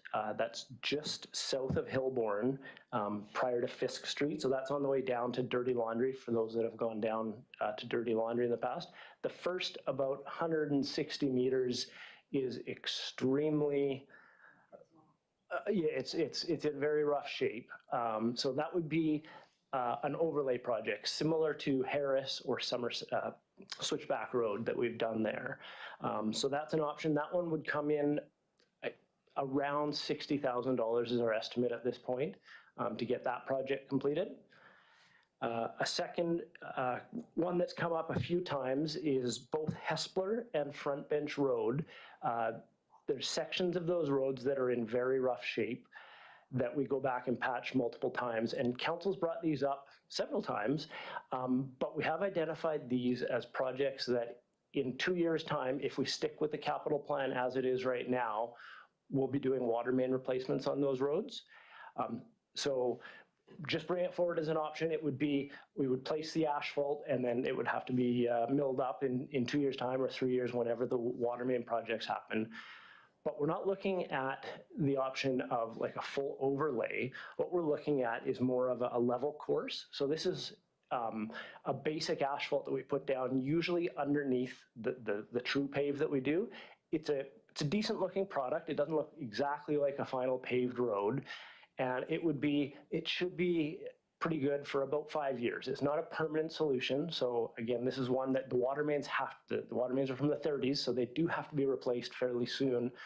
But if for those small stretches that are in really rough shape that we're back to quite a few times, if council wants us to just rejuvenate those for the short term, those are some options that we can take a look at. And those ones, it's Hespler Road, the two major sections sort of on the downhill portion on Hespler, and then Front Bench. Anybody that goes on Front Bench, it's not sort of in the agricultural section, it's more where all the houses are. There's a small stretch there that would be done. And so those ones are both at around $30,000 to complete those projects. The other one that has come up, obviously because we just finished paving there, is Switchback. So as I mentioned, we just did the upper section of Switchback, which was the plan all along. Switchback, the lower portion, right where the actual switchback is in very rough shape. But homes have access from the bottom side. They can come up from Peach Orchard Road. The top side, where all the houses are, that's what we've just completed. You don't have to actually go through that lower section, except for there's one house right at the switchback. We could put a little bit more money into that and add some asphalt down in that area if council wishes. And obviously there's combinations of any or all of these that we could take a look at should council wish to do that. Or if you want to talk about it. There one other thing, if I may, I was going to add through the chair, is with respect to that Lewis Road portion, which is our road leading up to that winery area, the Dirty Laundry Winery area. Council might recall we had actually sold a small piece of property to the winery so they could put a gate and some other features, security features. They haven't done that yet, but part of the agreement is that we had at least notionally agreed, it was a council resolution, to kind of hold a portion of those funds for the future for improvement outside of their property line. There was some concern about maybe a turnaround area, and of course the road's gotten really bad. So we do have about $40,000 sitting in the land sale reserve for what's left from that sale, originally that sale, which could be used to fund in large part. I think you said it was 60, is that the number you had? So 2/3 of that money, if we wanted to, could be money that was actually given to us from the winery if we want to do that section of road, which would release some other funds to do some of these other things should council want.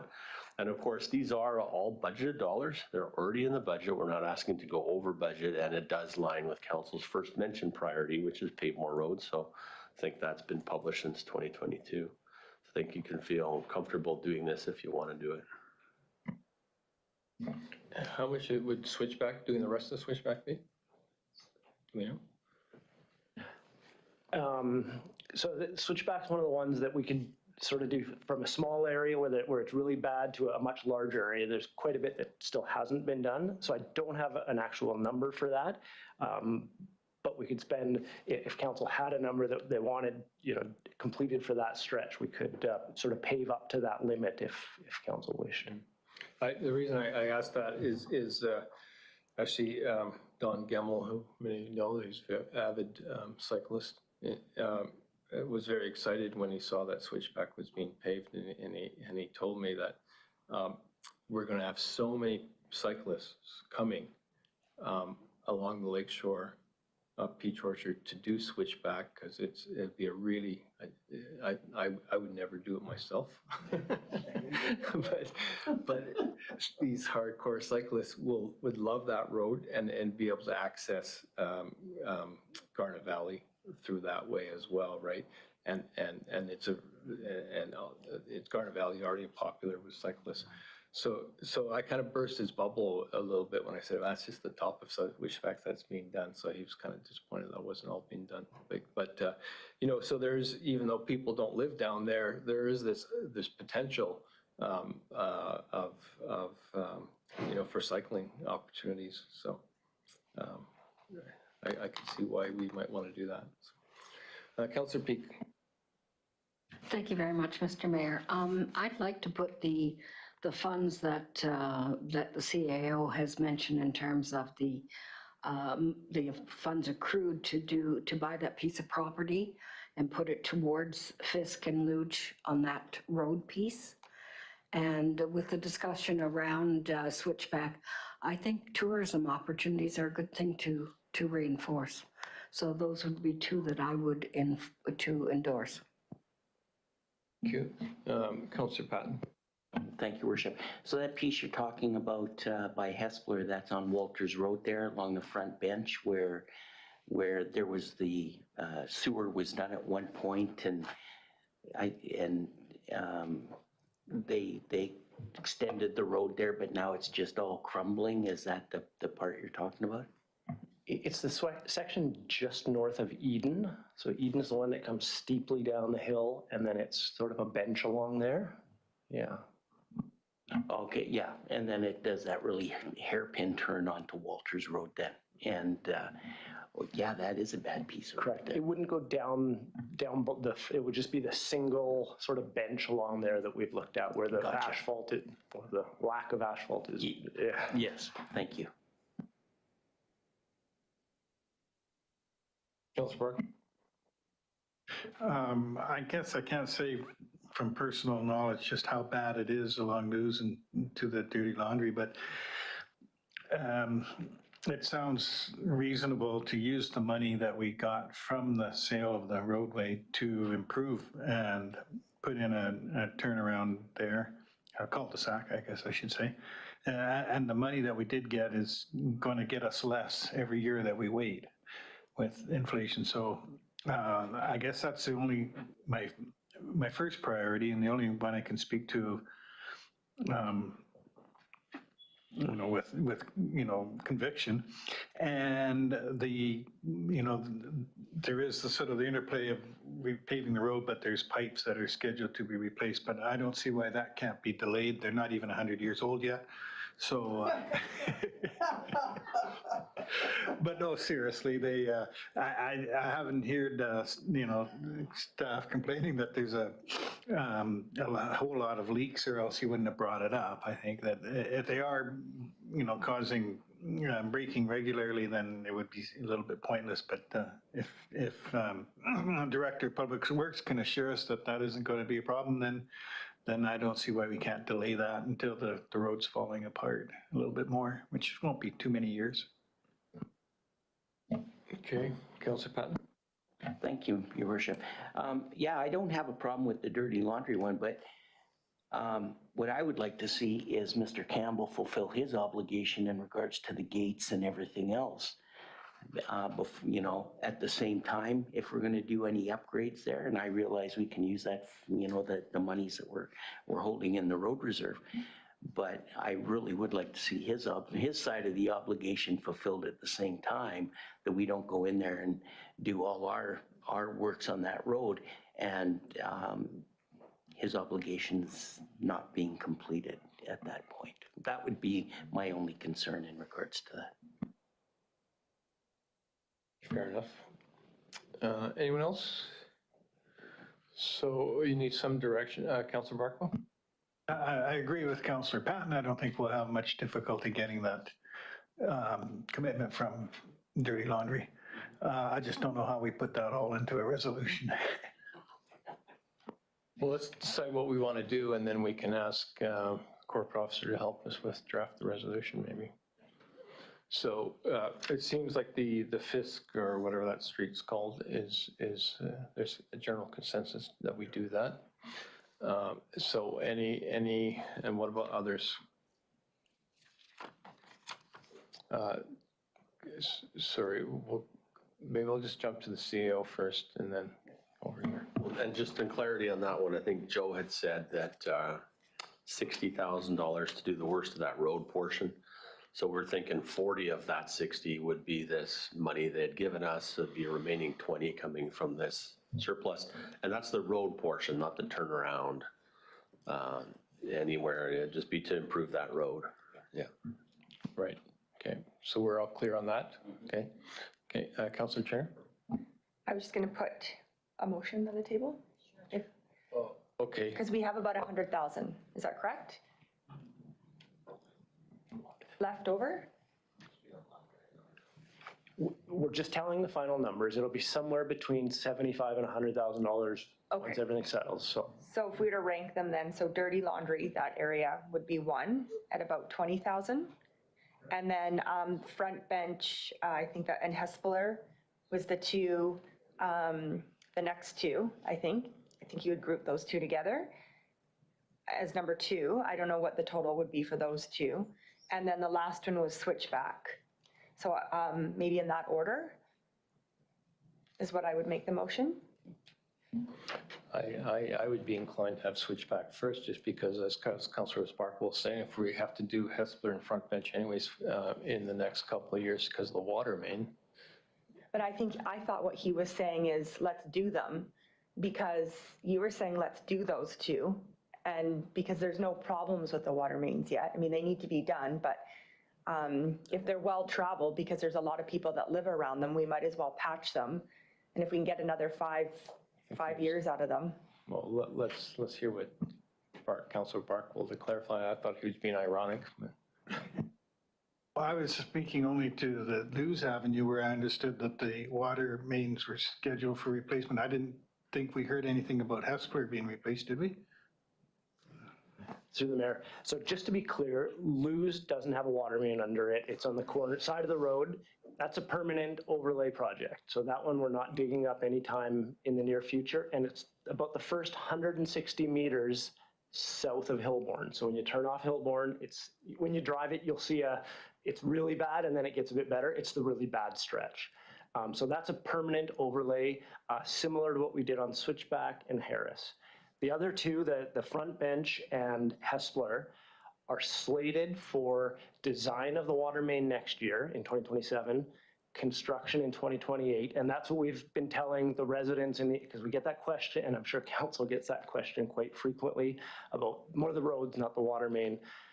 But asset management wise, I'm not recommending deferring the water main too much longer. I just mentioned that the asphalt that we're looking at putting down there, that we would recommend putting down there, it's called a level course. It's not meant to stand up for 15 years or whatever. I think about 5 years is a reasonable time frame for that. Just so that council knows that we're not getting the same product that we've seen everywhere else in town. It's just sort of a level course asphalt so that we don't have to go back and fix potholes on a regular basis, and it's smooth running. But it still has to be, the water mains still need to be dug up fairly soon. It's been quite a while for the replacement of those ones. So you'd be putting this down for just basically 2 years of use? Essentially, it's to a better level of service for the next 2 years until we do the water main project. We would mill up those gravels and reuse them, but that's what we'd be putting down there, yes. Councilor Barkle? So I was wrong on the locations, but the principle's the same. And I would hope that maybe we could get 5 years. I'm not really comfortable with only 2 years for spending any amount of money, but if it was going to be safe, if we could get 5 years, is that possible and reasonable? Through the mayor. It's possible. It's just risk, right? That's how much level of comfort we have that water mains will survive that long. We can defer those ones and look at other water main projects in the interim, but they are 100 years old, so that's. or 90 years old, sorry. 96. Councillor Van Alphen. So my thought would be, we do the dirty laundry one. We're going to design on the water mains on these other ones next year, possibly doing the construction the year following. Then take the remainder of the money and do switchback. And then we don't have the view of digging up asphalt again, even though it is just an overlay. Because sure enough, 2 years from now, going, look at those idiots digging up asphalt. No, here we go again. So let's just take the remainder of the money and put it on a road that's septic anyways. It's not gonna get dug up again. That's where, yeah, I'd be inclined to lean, yeah. Okay, anyone else?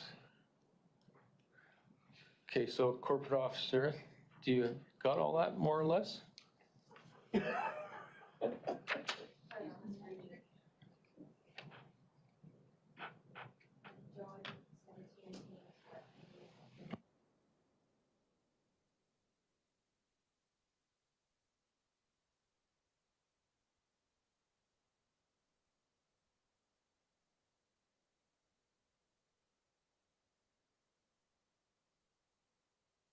That looks about right.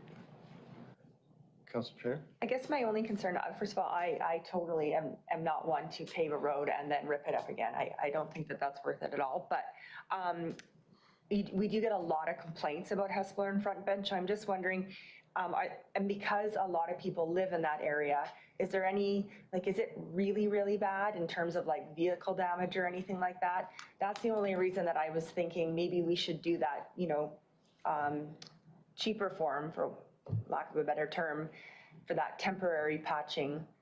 That was the only reason that I thought of that, is because we have gotten complaints about people damaging their vehicles from potholes. I haven't driven this part lately, so I don't know what it looks like. So that's just one risk that I wanted to ask about. It's got to gravel? Okay. Or a sign, learn how to drive. Drive slower. You want to comment, Joe? Or? Sure, through the mayor. That's the only reason we brought it up. It has been brought up from council a few times in the past, and we said we're going to get to it in the next little while, but we have heard a lot of complaints of late that it's getting really rough, especially in certain areas. So that's why we brought forward just sort of an interim solution if council was interested in taking a look at that. Can I follow up? If there's any money left and there's any like patches that really need it, are we able to address those? Or will this pretty much use it all up? Well, just to clarify the Switchback Road bit. Switchback Road it's a very long road. And the bottom portion, it's not in horrible shape. We have done some patches over the last few years. So I guess looking for direction on how much of Switchback we're looking to do. Like, I can use judgment on getting around, but basically where we've left off paving, down and around the second switchback there is where it's really bad. So I don't know if we just want to hit the worst sections with this, or we can go until the money dries up. It's whatever council would prefer there. But it is all the way down to Peach Orchard Road. It doesn't need to be done all that way. So I think you can use your judgment on that. I think, you know what the budget is, you know what the road condition is. So. Yeah. Councillor Peak? Thank you, Mr. Mayor. I concur with this kind of discussion. So when you're looking at the money, you're going to take 20,000 to, along with the 40,000, and lose Fisk. And then you would use a portion for switchback. Again, judgment on what portion you would do. But you've only used 20,000 or 25,000 on the first thing. So you may have some funds left over to take a look at the one for Front Bench. And I think that would be worth doing, taking a look at when you've got the others done. Does that work for you? if that's council's direction, I can absolutely, figure out what we have left. And if there is some, we could obviously hit the worst spots first. And I think the point, kind of what Councilor Barkle was getting at is that, this is a operational budget for overlay and really Front Bench and Hespeler, they're major capital projects, they're capital projects, and they need to come out of our capital budgets, and that's where the difficulty lies, I think. Councillor Patton. Thank you, Worship. So when we're talking about these roads, the road down at Fifth, all that one does is service dirty laundry. There's no other area that it serves. It just serves the winery and that's it. So we would be doing an overlay just for the winery itself. Am I correct in that regard? Through the mayor, there are a few other homes down that road as well. Yes. Okay, because my concern was if we're doing a road that just benefits the sole end user, we'd be better off at looking where we'd be able to hit a number of homes or a number of families on some pretty bad roads, whether it's just the overlay or whatever the term you want to call it. But yeah, I think get the big bang for the buck instead of just centering on one place. Yeah, thanks. Well, it's a lot of traffic from people who don't live there, so. Okay, so we got the resolution here, and any further discussion? I'll call the question then. All in favor? And any opposed? You're opposed, Councillor Betts? Yeah, Councillor Betts is opposed. The motion carries. Anything else, Joe? No, okay, so then just a resolution. If I could jump in though on the anything else, just to say how proud I am of staff, and particularly Joe and his team, in not only getting all this stuff done, but have a few bucks left over. It's a nice problem to have, and it's not always that way, right? Sometimes we get some surprises, but this was a good surprise. So just want to say that. Okay, thank you. Councillor Vanel.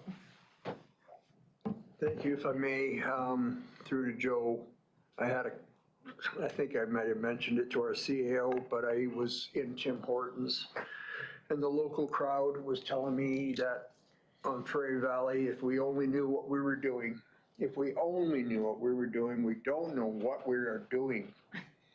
And I said, well, I'm not an engineer, and the engineers have looked at this road, and this is what they've recommended. And 2 weeks later, I walk in Tim Hortons, and it's the same crowd again going, who do you talk to? That's the best road. Oh my God, is that so nice? And I lease my gravel pit out to 4 or 5 other, and all they have done is compliment what a wonderful job that has been done. It is so nice now. Who can I said, I will pass the compliments on. So here's the compliments. There you go. Okay, thank you.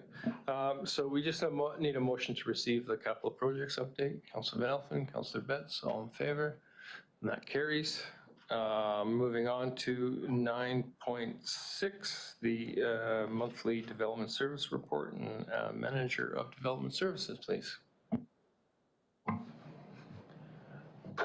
Thank you, Mr. Mayor. Staff have prepared the Development Services Stats Report for the month of June 2026. Of note, planning applications are keeping pace with last year. Rezoning applications are the exception again, on track to, or already doubling last year's totals, which could be a sign of future development to come. And in the month of June, we also had a couple development permits submitted for multi-unit projects. So that's exciting news. The building stats for June were comparable to last June, while the construction values took a little bit of a dip compared to the previous June. And according to the data, it appears that it's kind of related to anomalies. They take waves every other year. There's an up, every other year there's a down.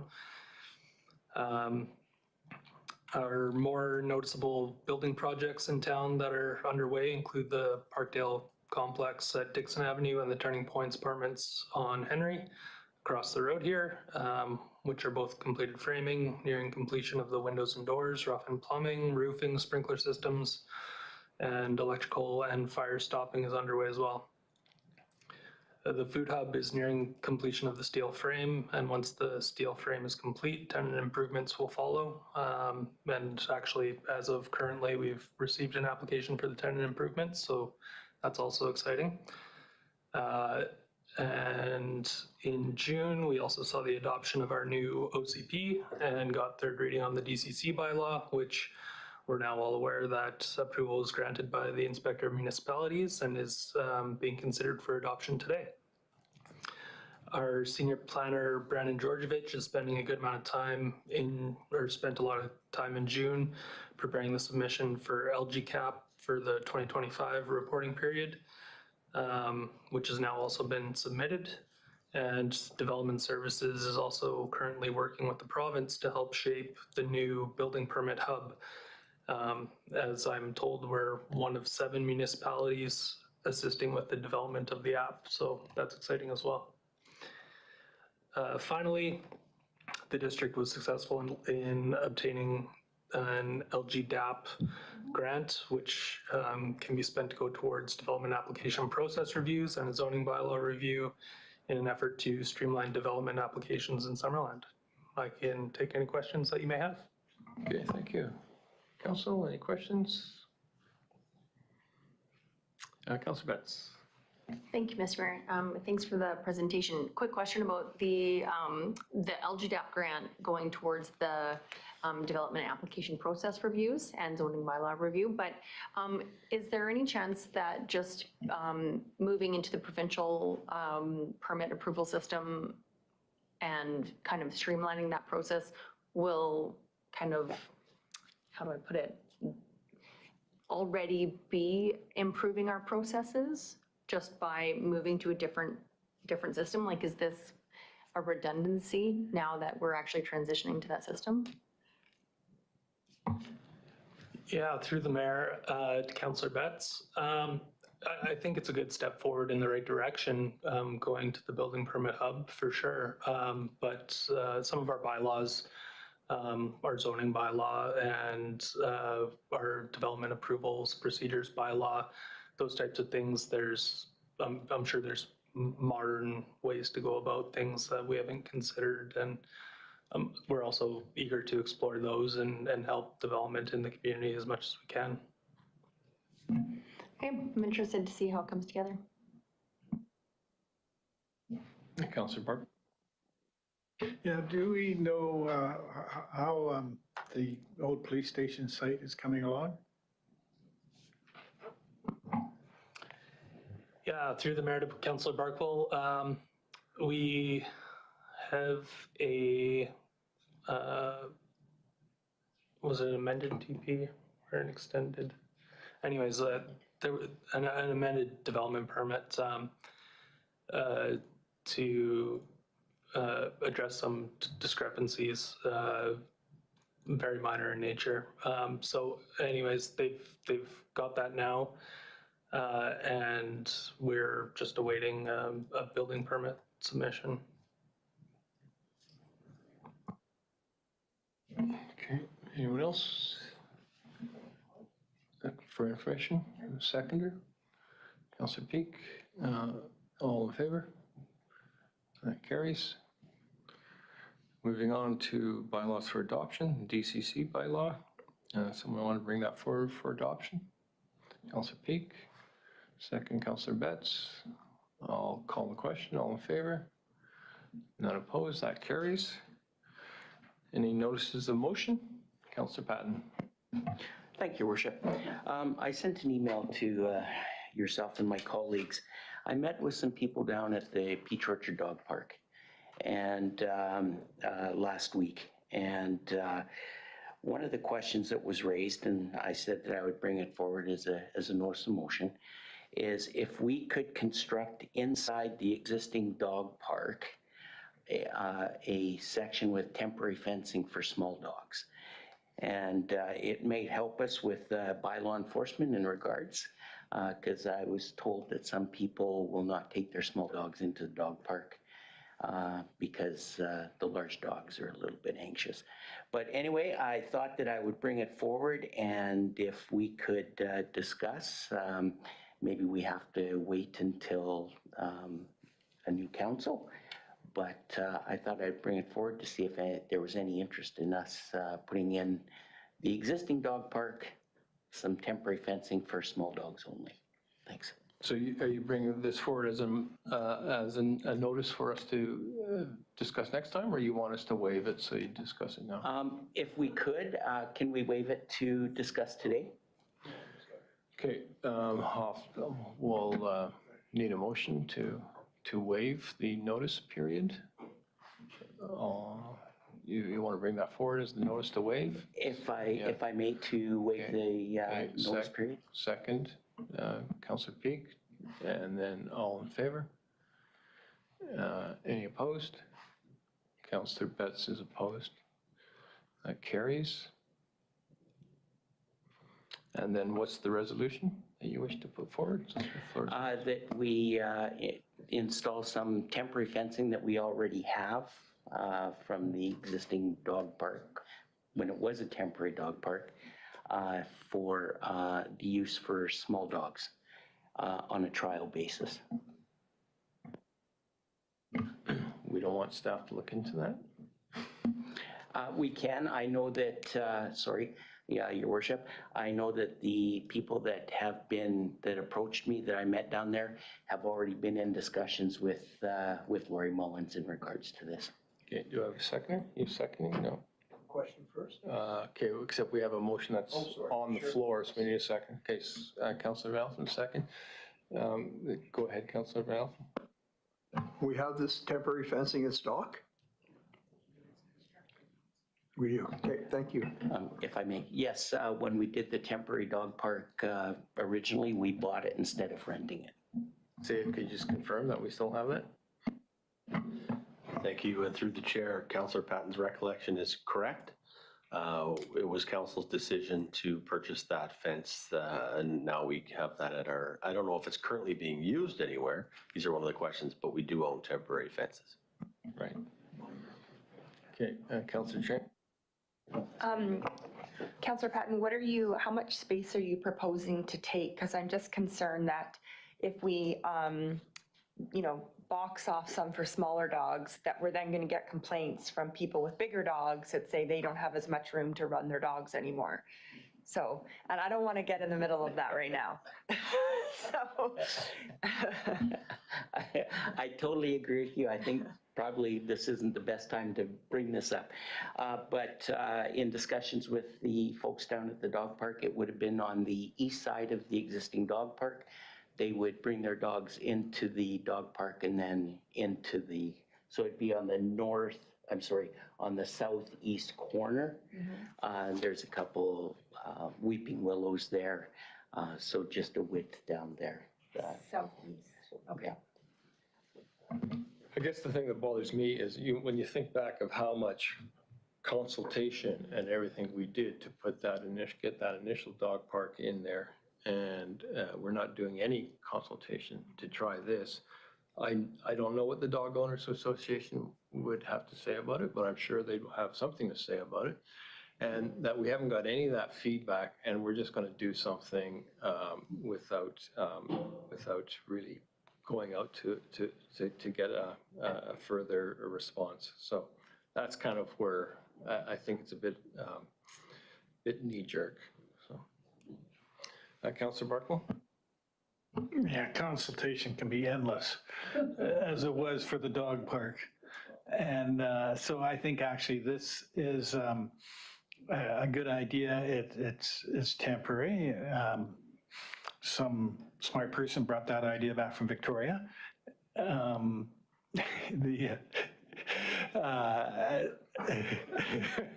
work. So it's temporary. It gives us something to get some feedback on, and the damage is, the potential damage I can't see as being anything significant or irreversible from giving it a try. I just wondered about a gate, but being small dog, maybe people lift them in, lift them out. I don't know. Roll them over. Councillor Betts. Thank you. Just a quick question, maybe for CAO. Is this an operational decision that the Recreation Department is free to make without council's involvement in fencing within the dog park? I mean,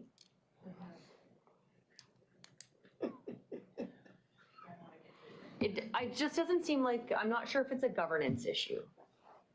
It feels questioning to me. I would appreciate council's wisdom in any direction you have for me on this point, given the dialogue that we've had in the past on this, and because there's currently nothing in our plans or budget with respect to additional dog park changes. Yeah, for me, consultation doesn't have to be endless. It can just be, you put out some feelers to ask for feedback. And to me, there's a lot of questions here that we're not able to answer. Don't even know if we have a gate, and if we need a gate and budget and all that sort of stuff. So I would like to know, I would like to hear what staff could come back with. But anyway, Councillor Jenner? Yeah, I think that something small like this can snowball into something huge. So I think, a timeline for trial, and I'm always open to trials. I don't think there's anything wrong, as long as that's communicated and there's a sign that says, we're trying, this is a 2-month trial, send your feedback here. That would be the one thing that I would want, but at the same time, I'm okay with whatever way this goes, as long as it's communicated that it's just something that we've been asked to do and we're going to try it and it may or may not work. Councillor Patton? Thank you, Worship. To Councillor Betts, yes, they did come to Lori, and I believe they talked with Graham. Did they talk? Didn't talk to Graham. So they did talk to Lori, and Lori is the one that directed them to get a hold of me. So and I'm okay on whatever direction we want, but I did let the folks know that I would bring it forward, and I would ask direction from my fellow colleagues on how we wanted to proceed with this, if we wanted to proceed with it. So that's what I've done. Okay, Councillor Betts. Thank you, Councillor Patton. I really appreciate it. Like you are taking the feedback and bringing it forward. So I really understand that.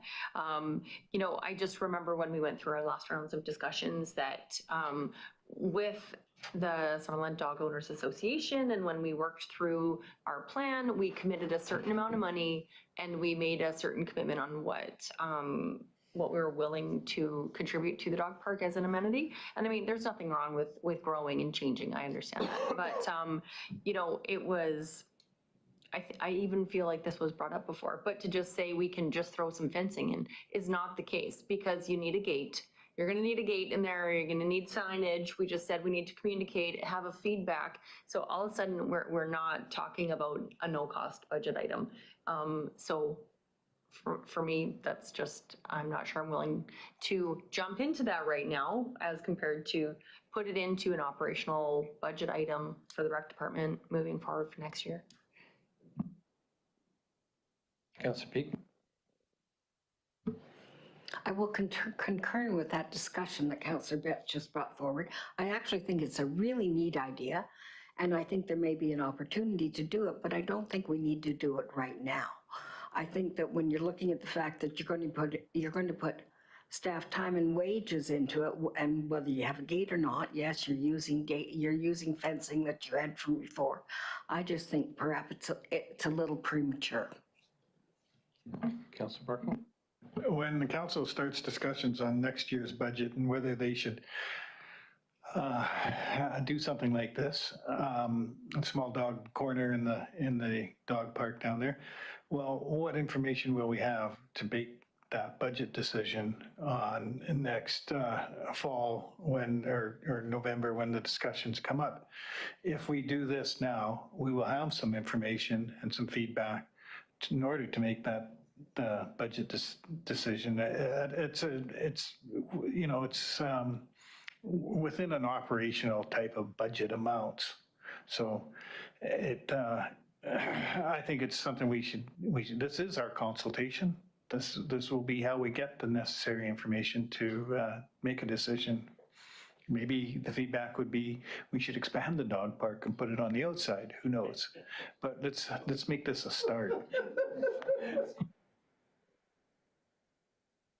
Mr. Patton.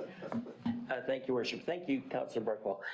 Yes, and I do believe that we could do a definite time from, so till, say, 15th of November or end of October, whatever the case may be, where we could get some feedback to see how we move forward within the next budget cycle. Maybe, and you know what, maybe there's no interest. Maybe it's, but maybe this is the opportunity also for the Summerland Dog Association to actually step up to the plate, because we do everything that we try to do for the, for the dog owners of our community. Yet we are worried about what the Summerland Dog Owners Association has to say, but they only come to us when they want something or they feel that we've done something wrong. They have never come forward with anything positive monetarily or on how they can help improve things. So, I don't want to sound disrespectful to the Summerland Dog Owners Association, but I do believe that it's times like this that we have to take these steps to actually bring them to the table, whether it is good feedback from them or it's not good feedback. But I think we would get just as much good feedback or bad feedback from the general public that could let us know if they think it was a good idea for the dog park. Thanks. Okay, so just the resolution is to go ahead with the temporary small dog park within the big dog park. Or something like that. And if I may. Yeah. And operationally on how our staff feels that it should be done. I think that because it's going to be short-lived. Yeah, they'll have to figure it out. Okay, so we all understand what we're voting on? Okay, I'll call the question. All in favor? Wow. All opposed? Councillor Peak, Councillor Betts. What about you? I don't know. Come on, there. Then that's a vote in favor. Councillor Peak and Betts against. Okay.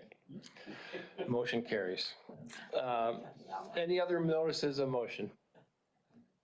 Councillor Peak. This is not a notice of motion, but I just wanted to remind that we were going to do an announcement, do a public announcement of the Gartrell Trail down the historic part that your mom had, and we've never spoken about that, and I only put that out that I'd like to see it happen before the end of the summer, so that's something I would. So it's not a motion, but sometimes you can't figure out where you should say this stuff. If no further notices, then councillor reports. Anybody have anything to report? Councillor Patton. Thank you, Worship. Just let council know that ridership again is up on the KVR, and everything. And they're still moving forward at looking at trestle repairs later this year. Thanks. Excellent. Thanks. Councillor Peak. Yes, I'd like to say that I went to the 110th anniversary of the Ornamental Gardens, and it was a very nice celebration. I think they were hoping there would have been perhaps a little more representation from our council. They were hoping we would be there. They also mentioned that there will be an open house at the research station in September, so I'm hoping that we'll all have a chance to get there as well. I wanted to commend the Legion on their 100th anniversary celebration. As the mayor has mentioned, we were there, Councillor, myself, and Deputy Mayor Trainer, but they did an awful lot of work, and it was a wonderful dinner. The lunch part where they invited everybody to come in. I took grandchildren, they played darts, met friends. It was just a great time. And they do a superb job. They also dedicated a maple tree in that area as well. So they do wonderful work for us, and we're really glad they're part of our community. Thank you. I would recommend to any organization that would like to see council representation to just send us an invitation. Anyone else? Then I would need a resolution to close the meeting to the public pursuant to sections 91C, G, and I of the community charter. Councillor Van Elfen, Councillor Trainer, all in favor? And then how about a 10-minute break? So,